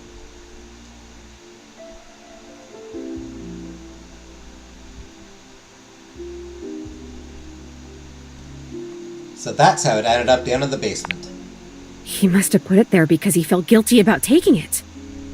Or maybe if it was a time capsule, he wanted it to stay here forever. I don't know. I don't know if I care. I have to tell you, I don't know if I want to live this way anymore. When I was just alone and happy-go-lucky with no memories, it was okay. But now I've met you, and I know about other personalities in this house, friends that I might have. I know how lonely I've been. And now I really know, I really feel that I'm dead. I'm not supposed to be here like this, just hanging in between worlds. I don't know what to do. I don't even know what I could possibly do, but I'm so sad now. And it hurts. I'm gonna go now, okay? It's weird when you're lonely to just want to be alone, but there you go. Wait, Zoe, you can choose to go now? Oh, yeah, I can. I noticed that a little while ago. When I got my feelings back, I realized all I had to do was really feel the want to go or feel the want to stay, and I could make it happen.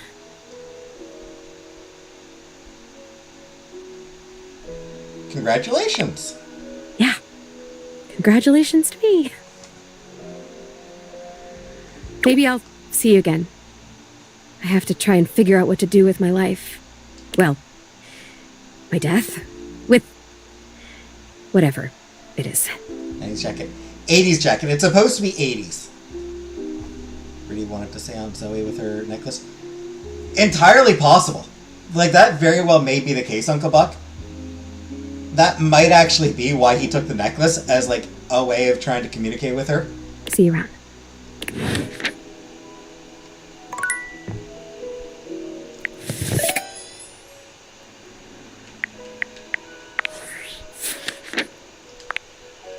Mateo. Last visit to Mateo's rescue, you found him in the middle of a truly bizarre conversation with Sinclair. Zoe told you about her death. It was very intense and seemed to take a toll on her. She decided she doesn't want to live the way she was anymore, hanging in between worlds. She was overcome by sadness and didn't know what to do. She wanted to be left alone. The Seance, the bridge between life, death, and thinghood.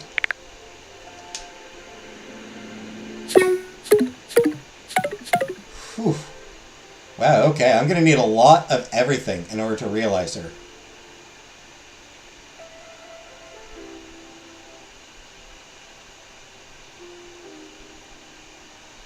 Smarts are where they are, but man, everything else, wow.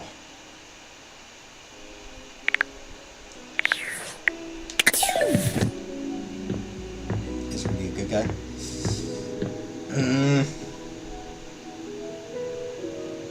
We don't really know much about him.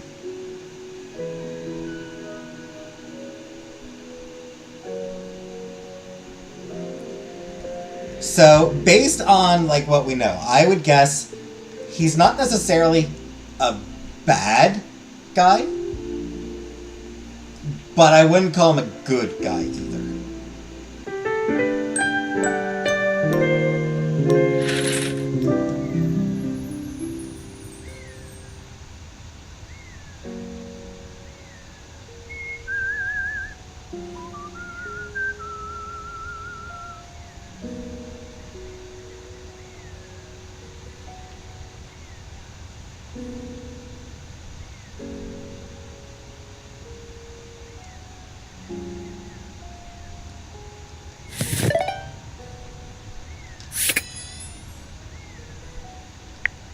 I figure I'll get through Wednesday and then I'll call it a night. So, once again, is there anyone that anyone really wants to see?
Find a new dateable.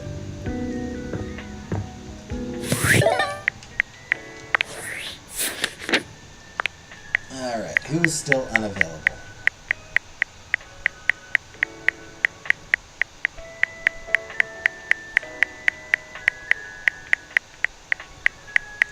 Who have I not yet talked to?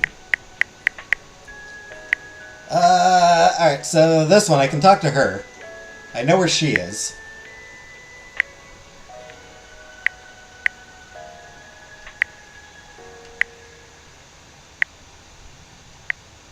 And I know where she is. And I know where she is, she's just not available yet.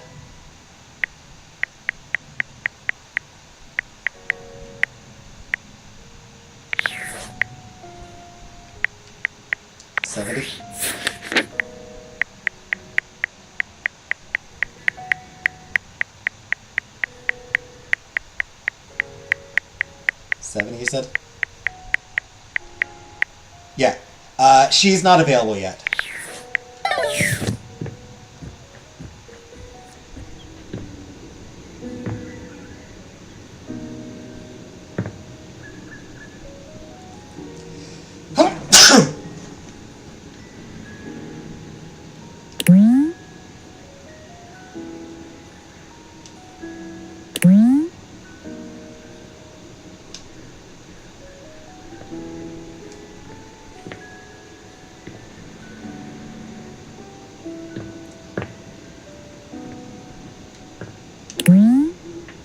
A table housing a record player, some LPs from your least favorite genres, and a cassette with a pencil jammed in one of the holes.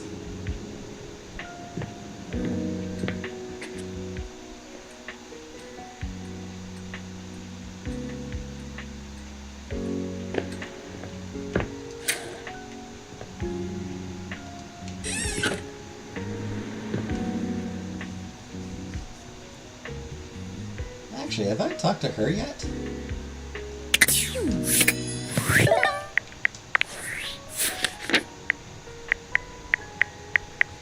I don't think I have actually talked to her yet.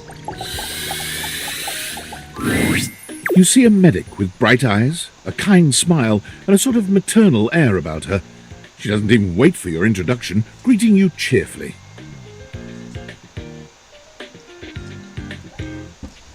Realizing is when you make them a real person. So they go from being only available through the date viators to actually being genuinely real. Oh, my. Hello there. A fresh face. Here to see the doctor, are you? I'm here to see hotties.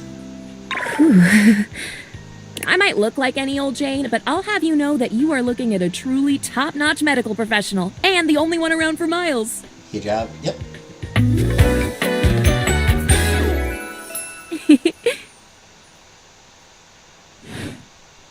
Whether you've got a tummy ache or a life-threatening ulcer, I'm your gal. She pauses, looking you up and down, hopefully. Do you have a life-threatening ulcer? She is entirely too excited about that possibility. She really wants me to have an ulcer. No, no ulcer, or anything life-threatening actually, that I'm aware of. You've never seen anyone more disappointed to hear of your good health. Oh, heck. I do get my hopes up, you know. One of these days, someone is gonna bust through that door bleeding from orifices, natural and contrived, and boy, oh boy, what a red-letter afternoon that'll be. She's interesting. Cool. Really hope it's not me. As do I. I understand they're quite painful. Then again, if you ever find that it is you, if by some misadventure or chance you find yourself in possession of said acidic incubus, I hope you know you can come to me. Acidic? You never mentioned anything of an acidic incubus. I would know exactly what to do. I would have a very good approximation of exactly what to do. Yes. A very good approximation of what to do. That's comforting. Basically. Anyway, what can I do for you today? If not an ulcer.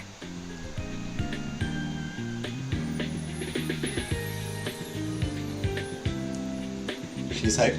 She is. She really wants somebody to be dying.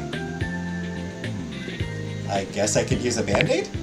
Oh, bandages! They are the first line of defense when the interior of the body has the temerity to propose to become the exterior.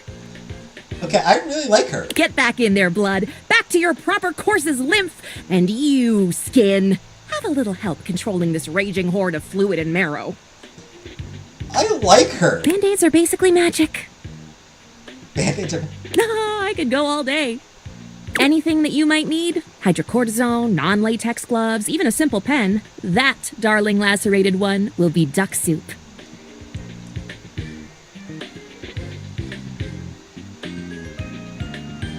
Lacerated? You're making me sound like a battlefield casualty here. Zounds. Something is drawing my eye. My metasenses are tingling. Better let me take a look at that wound of yours. You sneaky little sufferer. Thought you could slide one by me under cover of a metacarpals, eh? What are you talking about? Just to double check, you don't need an injection or two. Take it from me, dear. You're better off safe than sorry. After all, if there's any sign of rash, you won't know it's there unless we do a thorough examination.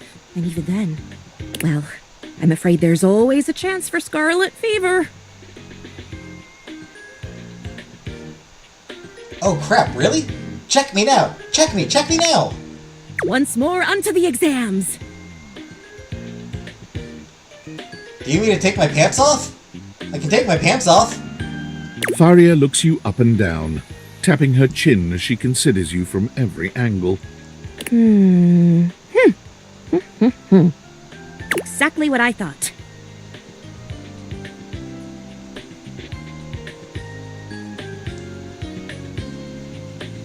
If this is just a splinter or something, I'm gonna die laughing.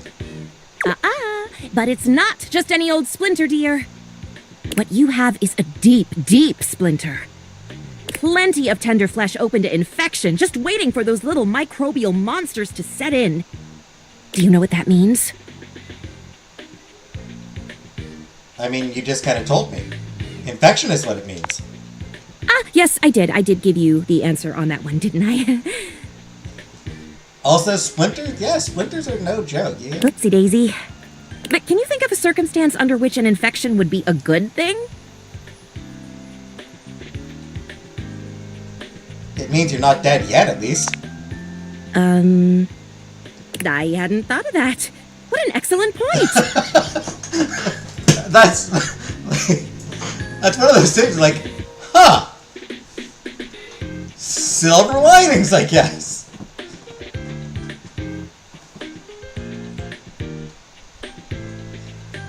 The one upside to an infection. You're not dead yet. But aside from the not being dead yet thing, infections, we can agree, are generally not indicators of good health, correct? Correct. And how? And that's just the beginning.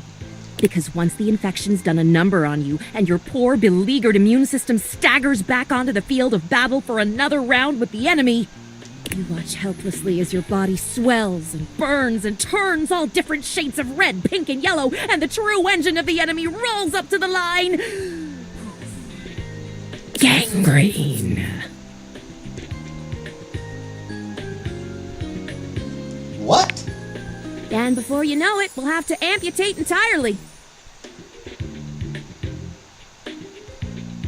I do not give you permission to amputate anything. I'll note that in your chart, of course, but I have to be honest.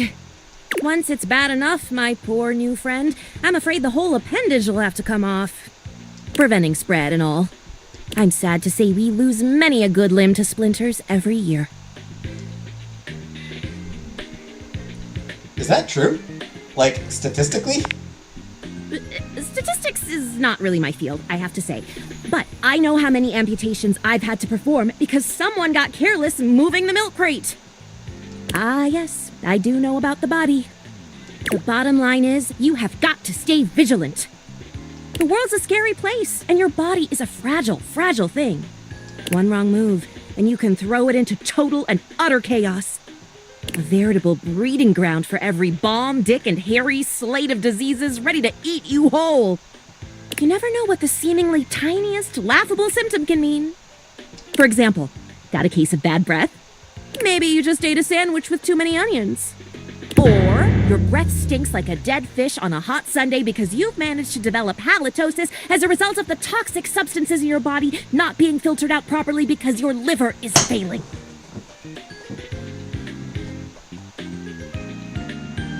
Pretty sure my liver is okay. Love the concern, though. You can never be too careful. And when something does go wrong, well, it's my job to make sure you're all fixed up. And I'll have you know I take my job very, very seriously. No, I got that. A doctor's duty is to keep their patients alive and kicking. That's a big responsibility. So you can bet your behind I make sure to cross all my T's and dot all my I's. Sometimes even twice. I'll bet your handwriting is hard to read. Never met a doctor who had good handwriting.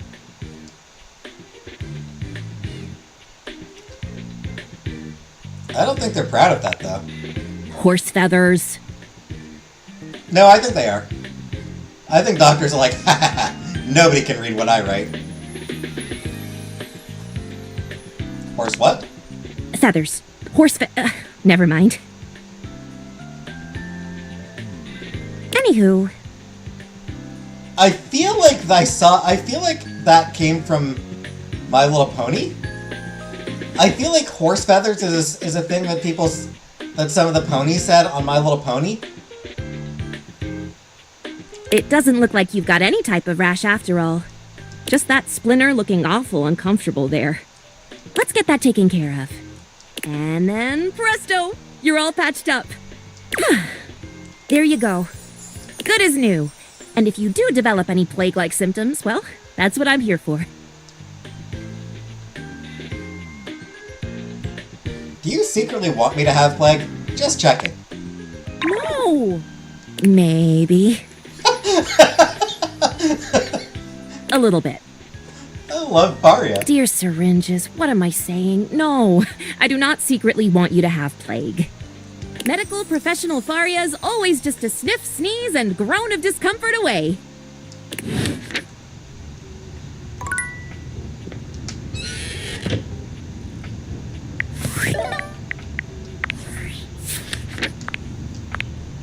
Voiced by Zara Fazal.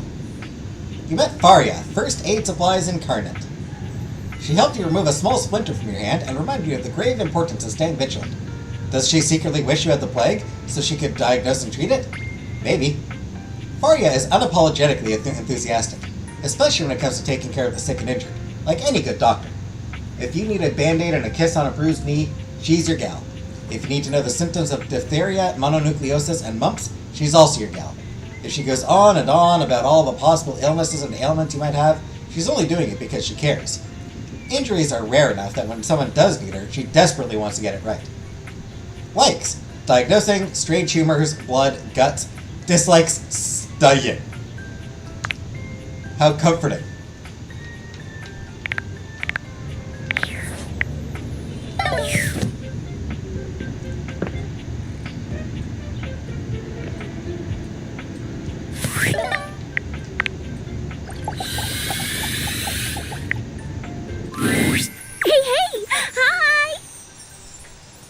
Hi! Oh, so you've met 14 datables? Actually, I've met 93. I thought you wanted me to find 16 datables. Oh.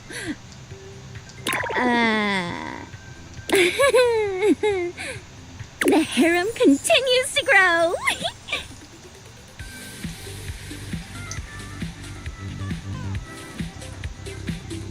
It sure does. Oh, survey time. How would you rate your text box user interface design?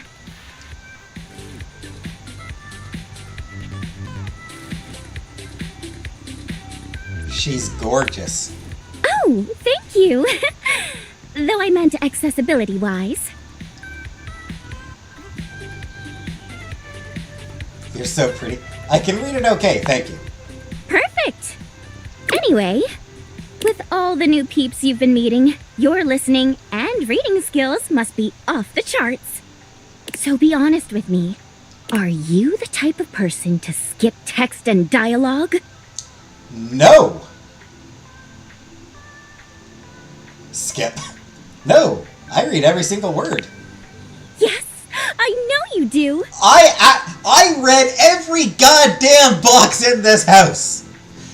I read every single goddamn box.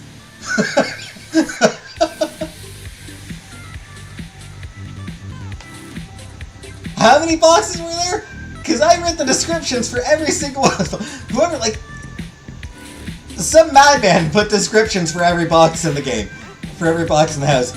And I am the madman who went ahead and read all those different descriptions. I get an alert every time you click next, and they're pretty spaced out. I really, really appreciate a person like you.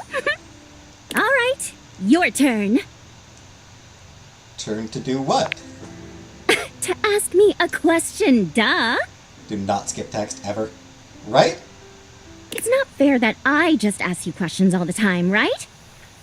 Like, if it's a game that I've played before, and like there's like just like a bit that's like, yeah, this bit's I remember this bit not being terribly interesting, then sure. But otherwise, yeah. So, ask away.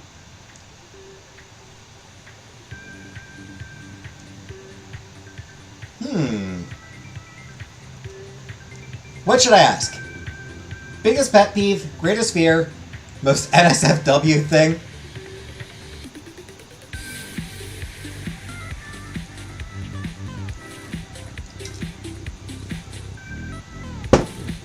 Speaking personally, I'm inclined to do the most ask about the most NSFW thing they've had to convert to text. I feel like Benoit. Just in general. I feel like it's gotta be just Benoit.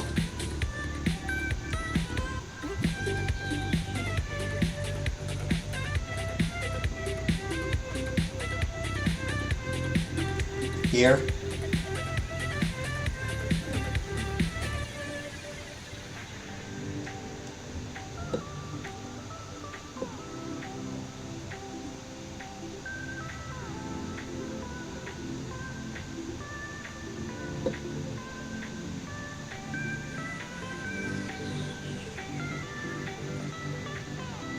I do want to ask about the most NSFW thing.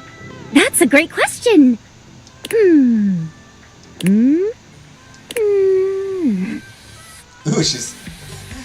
she's remembering some of the spicy content.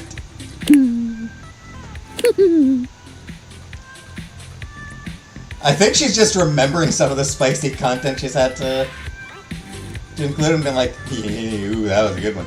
You can answer me? Chatting time is over. Come back after you've awakened 41 datables. I've already done that. Oh, well then come back later. Give me a chance to take a breather. I'm not used to actually speaking from the heart, and not through with the others. TTYL! See ya! Woo!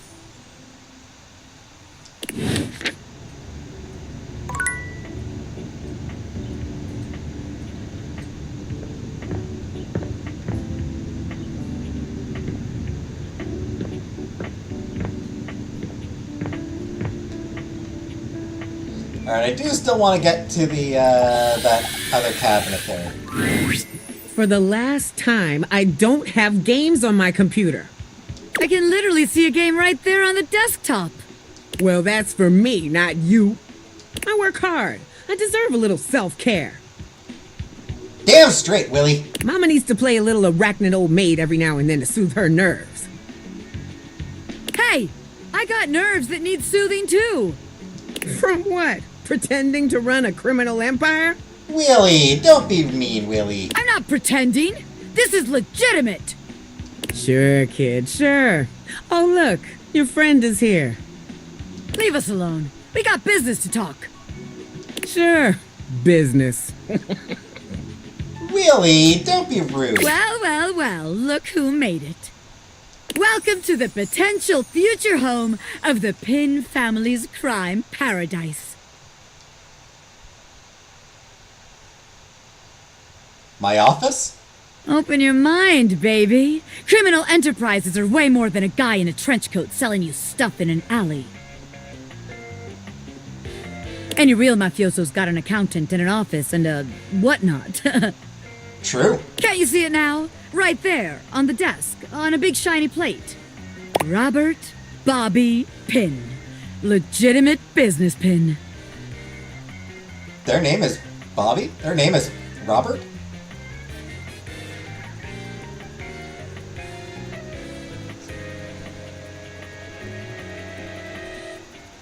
I feel like the legitimate part is going to have people asking questions. My legitimate business pin plate has people asking questions already answered by my legitimate business pin plate. I feel like the legitimate business part is going to have people asking questions. What? But the point of that is so they don't have to ask questions. Am I a business pin? Yes. Is that business legitimate? Also yes. It's real simple, baby. But alright. If the nameplate ain't selling you on the vision, check this out.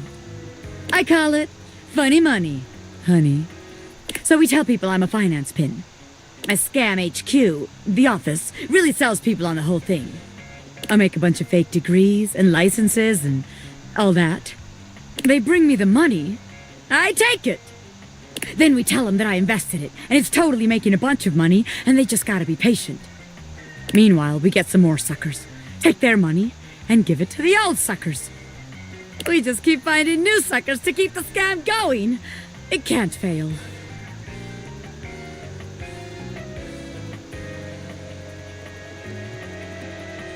That is legitimately like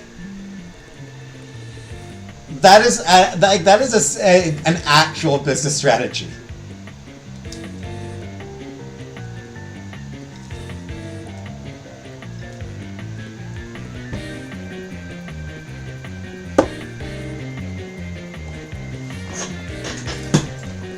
Maybe it's just because I'm old, but I do remember Enron. That's called a Ponzi scheme, and they don't usually end well. What? You're telling me someone else has done this extremely brilliant and original scam already? Oh, yeah. That's impossible. There's no way. Mac, look up Enron. Look it up sometime, you'll see. No. A busy and successful gangster like myself doesn't have time for research. That's nerd shit. And time's money. That's nerd shit. Yes, it is. Seems like the office just ain't gonna be the place for us. But hey, that's okay, baby. A gangster like me is flexible. Do tell. So here's your hint for our next potential location. Darkness. Scary. Spiders. Get out, baby.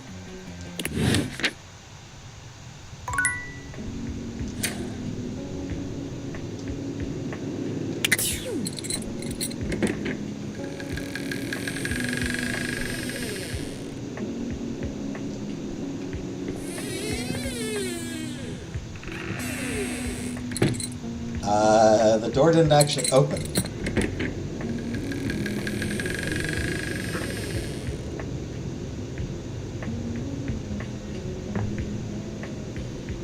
Am I actually locked out of... Well, we have found an actual official glitch in the game.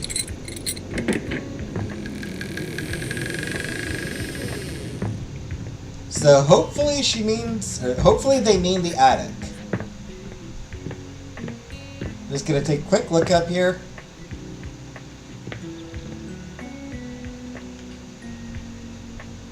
Oh yeah, there they are.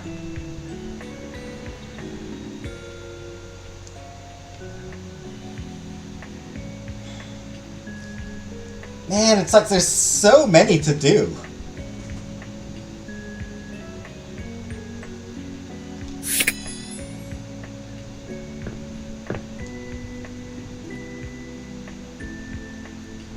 We've made good progress with the fake classic tree. Hey, I'm glad you came back. With Prissy, yes. I've been thinking about some things, and maybe I did get a little carried away before with the fertilizer and the watering can. Although, I can feel a little bit of a difference. You believing in the magic has helped so much. I'm not totally real yet, but I really think I'm closer than I was. Don't you think? Not a single thing different about you. I totally do. No effort is ever wasted. I like that. Yeah. Everything matters, if only a little bit. I don't think I was wrong, per se, about those other products, but I feel like those things weren't addressing the real problem. Okay. What's the real problem? I think maybe I've got bugs. Bugs. Bugs. I think maybe part of the reason I haven't become real yet is that I'm actually afraid to because there are bugs on me.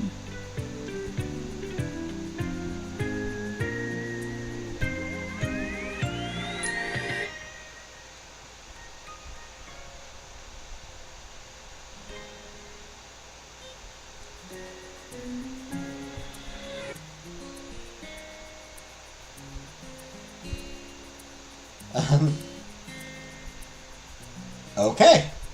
I don't agree, but okay. What's your plan? It's vinegar.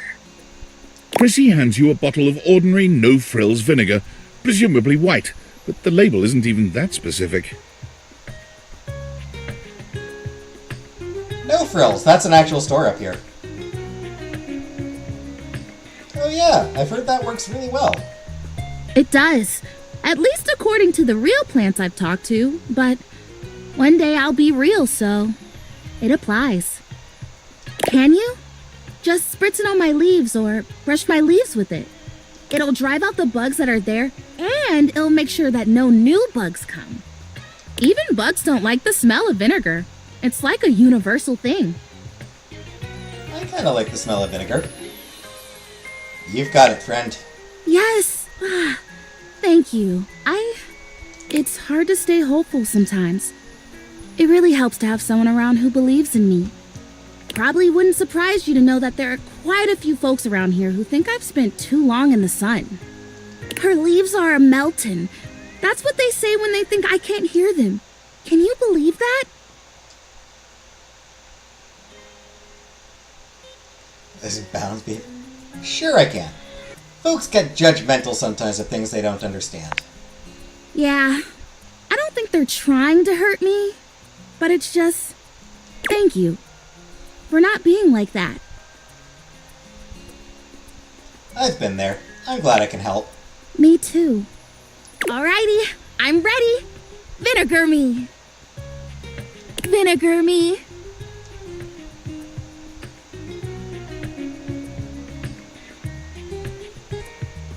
Smell the vinegar, wax nostalgic about salad dressing, trip and spill the vinegar, hit Prissy's leaves by mistake.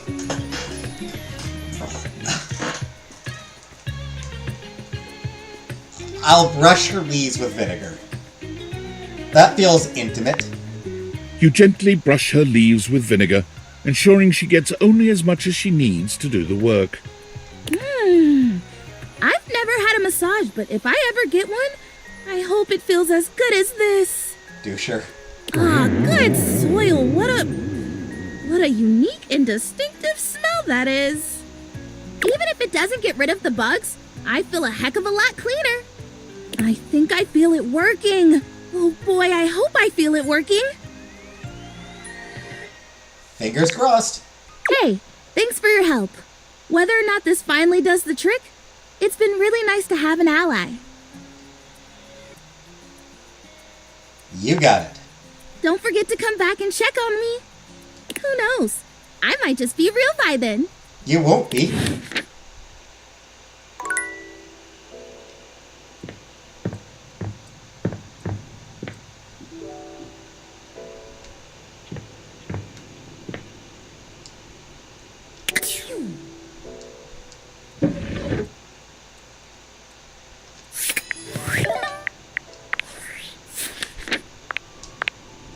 You tried yet another plan of Prissy's to make her real. Again, it didn't work, but she was glad for your help. Vinegar, will nothing work? Looks like the office is out as a location for the criminal HQ. They did give you a hint for where they'll be scouting next. Darkness! Scary! Spiders!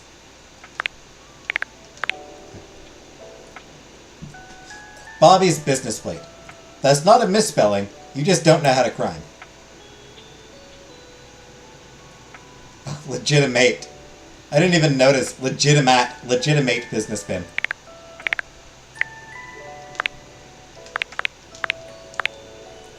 Last time you saw TBC, she gave you the chance, gave you the chance to interview her. She told you about the intricacies of her work in UI. She'd like you to come back after you've awakened 41 datables.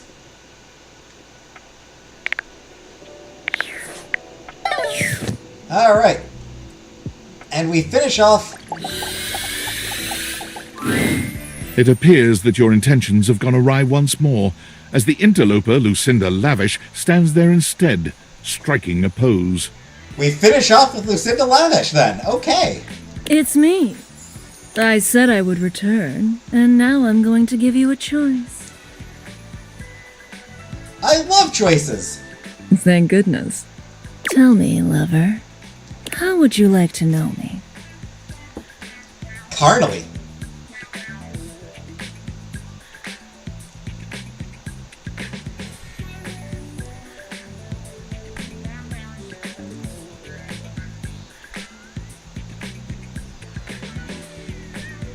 Huh.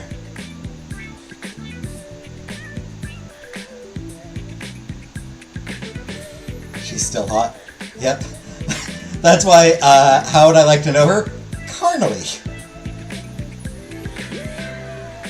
How would you like to know me? In the biblical sense.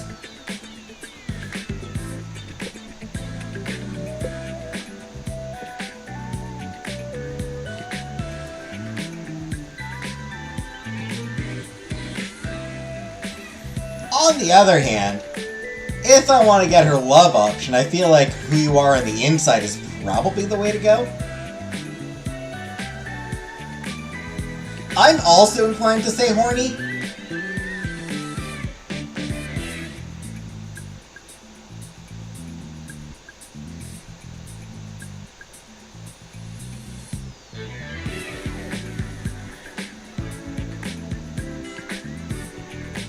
So that's 2 votes for horny.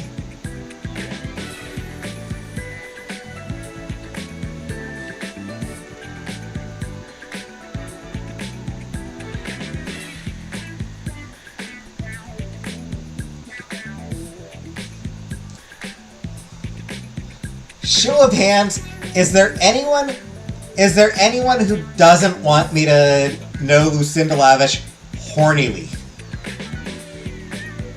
Anyone who thinks I should not know her hornily?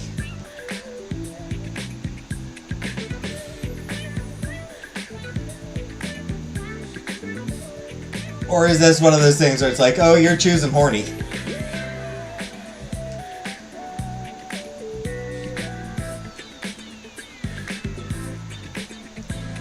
Alright. Can we do something horny? Good choice. You bet your sweet bottom, baby. Because my secret is, I'm not actually Lucinda Lavish. I'm Lucinda Lascivious. I mean, getting to know her on the inside is carnally. You know what? That's a fair point, Uncle Buck. I am getting to know her on the inside. The inside of her poo! Lucinda Lascivious. Oh my god, no, don't say I'm Nicole. Don't choose the third option, Fuck it. Hi there, I'm Nicole. Not so loud. A little bit more gentle, yeah? I had to. It was such a stupid response to give, and that is exactly the response that I would give.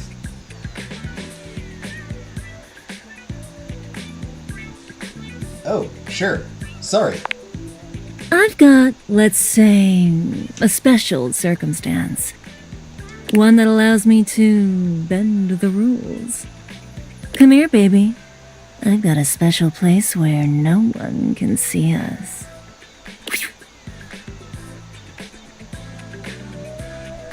Lucinda takes you to a rather strange place. You can't quite make out where you are, but you are certain you are somewhere near your house. It could be that she's right. No one else can see you here. No one else who has any say, that is.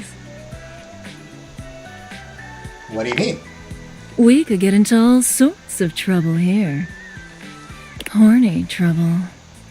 This is my fantasy chamber, a place where all your wildest fantasies can come true. Tell me, my effervescent darling, what is your wildest fantasy? A job I enjoy.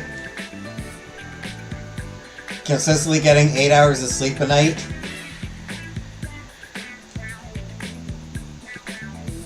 A job I enjoy that pays enough to cover all my bills and where I feel comfortable getting 8 hours of sleep a night.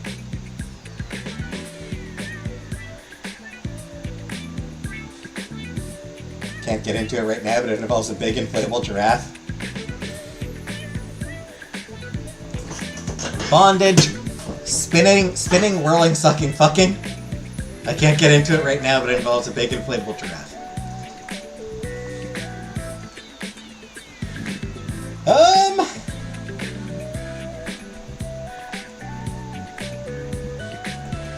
I'm inclined to choose the second one. Bondage has never really been my thing. It's never really been something I'm that into.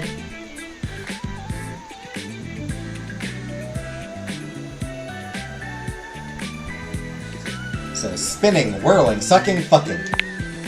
Oh, how poetic. I can't wait to do all those fantastic verbs with you. It's here and only here where we can do these things. My time here is limited, so I'll have to see you around when you least expect it.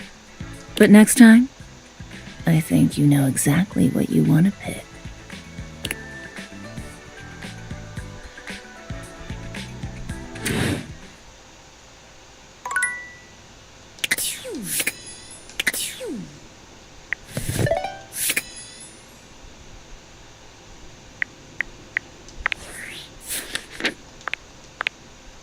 You met Lucinda Lascivious, and she told you about her fantasy chamber, and you shared with her your deepest fantasy.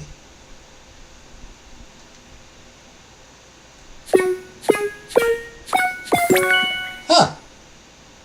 She can be realized anytime. Huh. Interesting.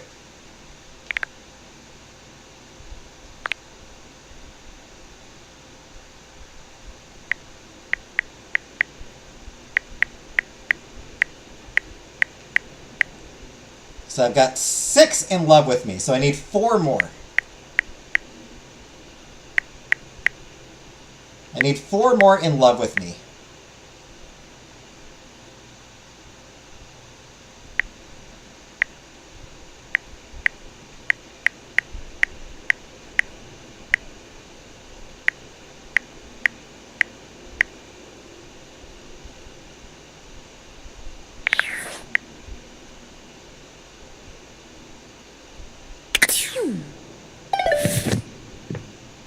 Benoit.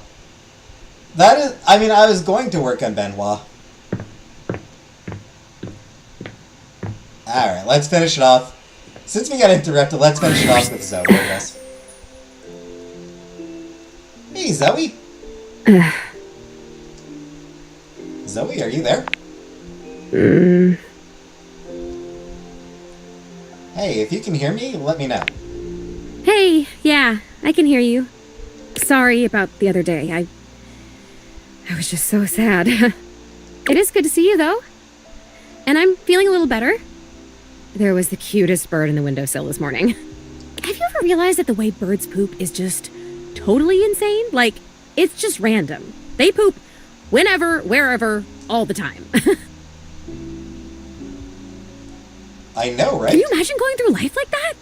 I mean, I don't have to worry about pooping because I'm a ghost and I don't have bowels and I don't eat, but like, what if it was you? That would be so crazy. You just walk around like leaking. Birds are so weird. Oh, the thoughts you get when you have absolutely nothing else going on.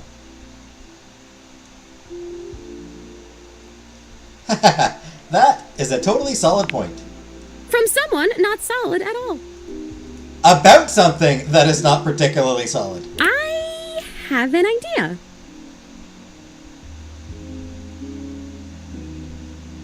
About what? I've been thinking about where I should go next. My bedroom? Should I find out what my next adventure is? Like, actually die? Or should I try to come back to a life of sorts and be a real being in the house with guys like the time capsule? And you and your magic glasses.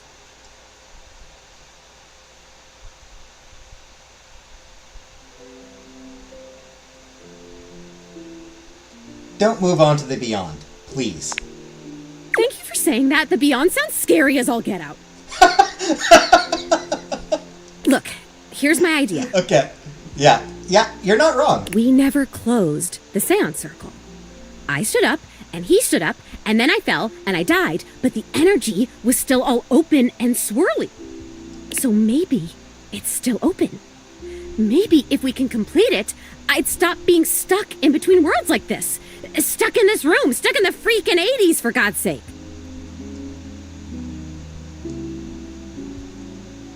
If we can get back into that open energy, you might be able to make it here fully.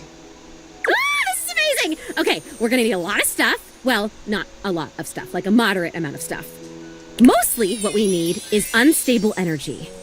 It sounds weird, but I think if we get enough of these objects here, whose existences span the distance between object and idea, it could work.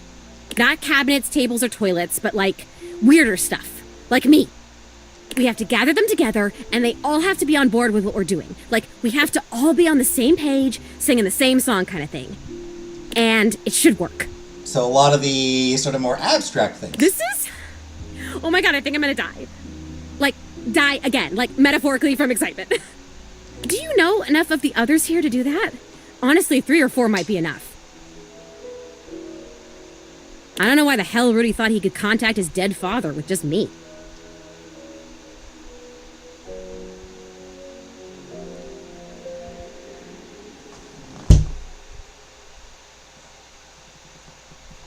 I think I know some other folks up here who'd be down to help us out. Oh my god, this is amazing. I will be right here. I'll be waiting right in this exact spot, okay? Thank you! Thank you, thank you, thank you, thank you, thank you, thank you, thank you! So it sounds like we need some of the more abstract ones.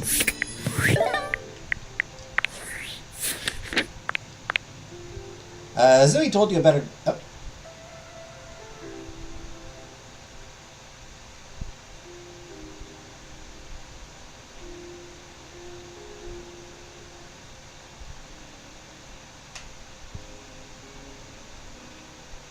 Okay, it didn't update.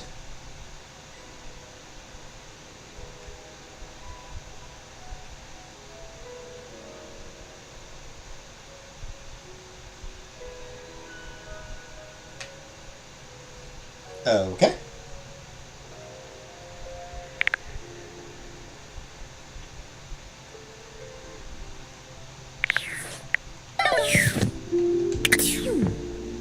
Alright, and that'll do it for tonight.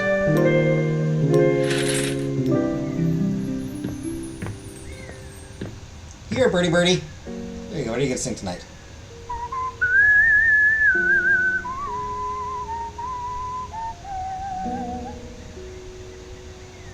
Again, weirdly familiar.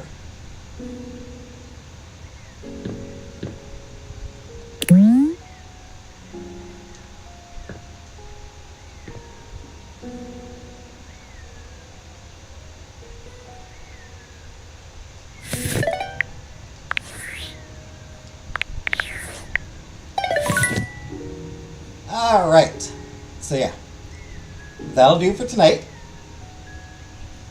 Next week, we'll continue. I'll continue romancing some objects, see if I can get a couple more loves, meet a couple more of the objects I haven't met yet. I know where to find 2 of the remaining ones. And one, you know, that I know where they are, I just can't get them yet.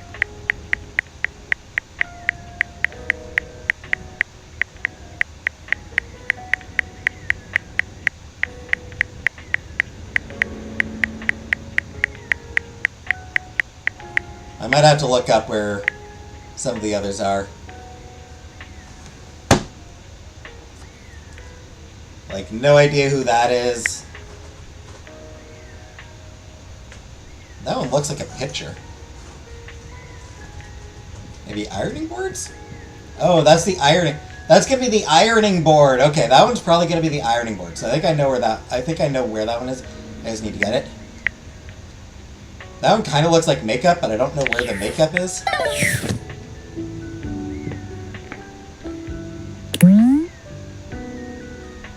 There, so that's probably... Okay, so that's that one probably.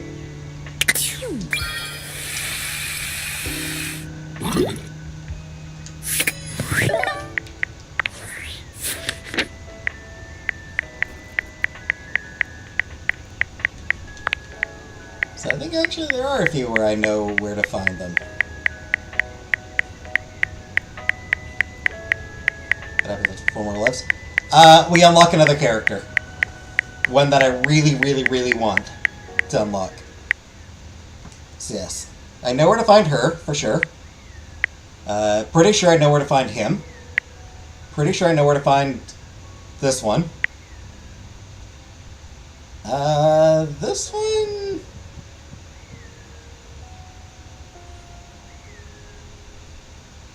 No idea. That one I know how to find. No idea. Know how to find. No idea. So, 9 left, and I know where 5 of them are. So, 41, 54, 65, and 90. I have no ideas. The cabin Bobby has to unlock? Yes. Yeah, I figured that one out. That one's going to be the ironing board. Which I'll need Bobby for, yeah. This one, you need to have love with 10 objects. You need a love status with 10 objects.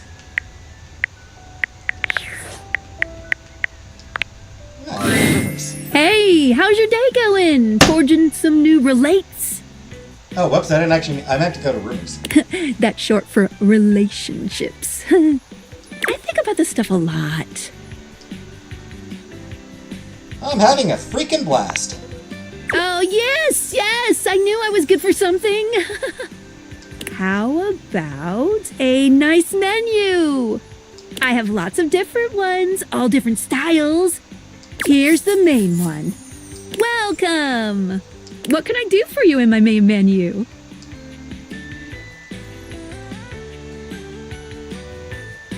Let's chat about you. Oh, let's. There's lots I can chat about. Me?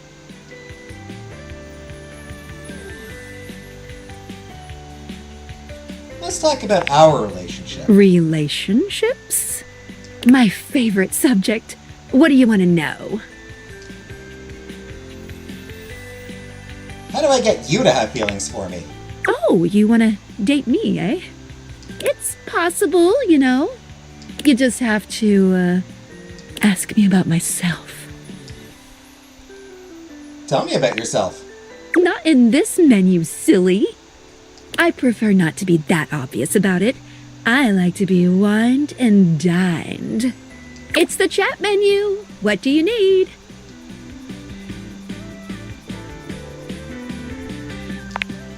Scooching. Anything else? Ooh, that fantastic red shirt is looking rather nice today. Alright. Oh, yeah, I'll miss you.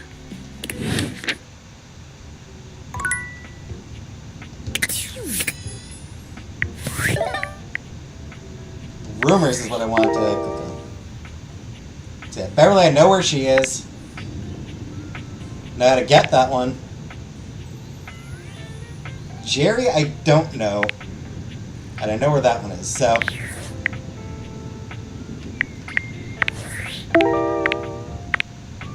Teddy Parents made her start to look like Jerry. I know junk in a trunk be doing a drawer. So a drawer. So that one's going to be in a drawer somewhere. Alright. Alright, now I'm going to get going. So that'll do for tonight. So, thanks for watching.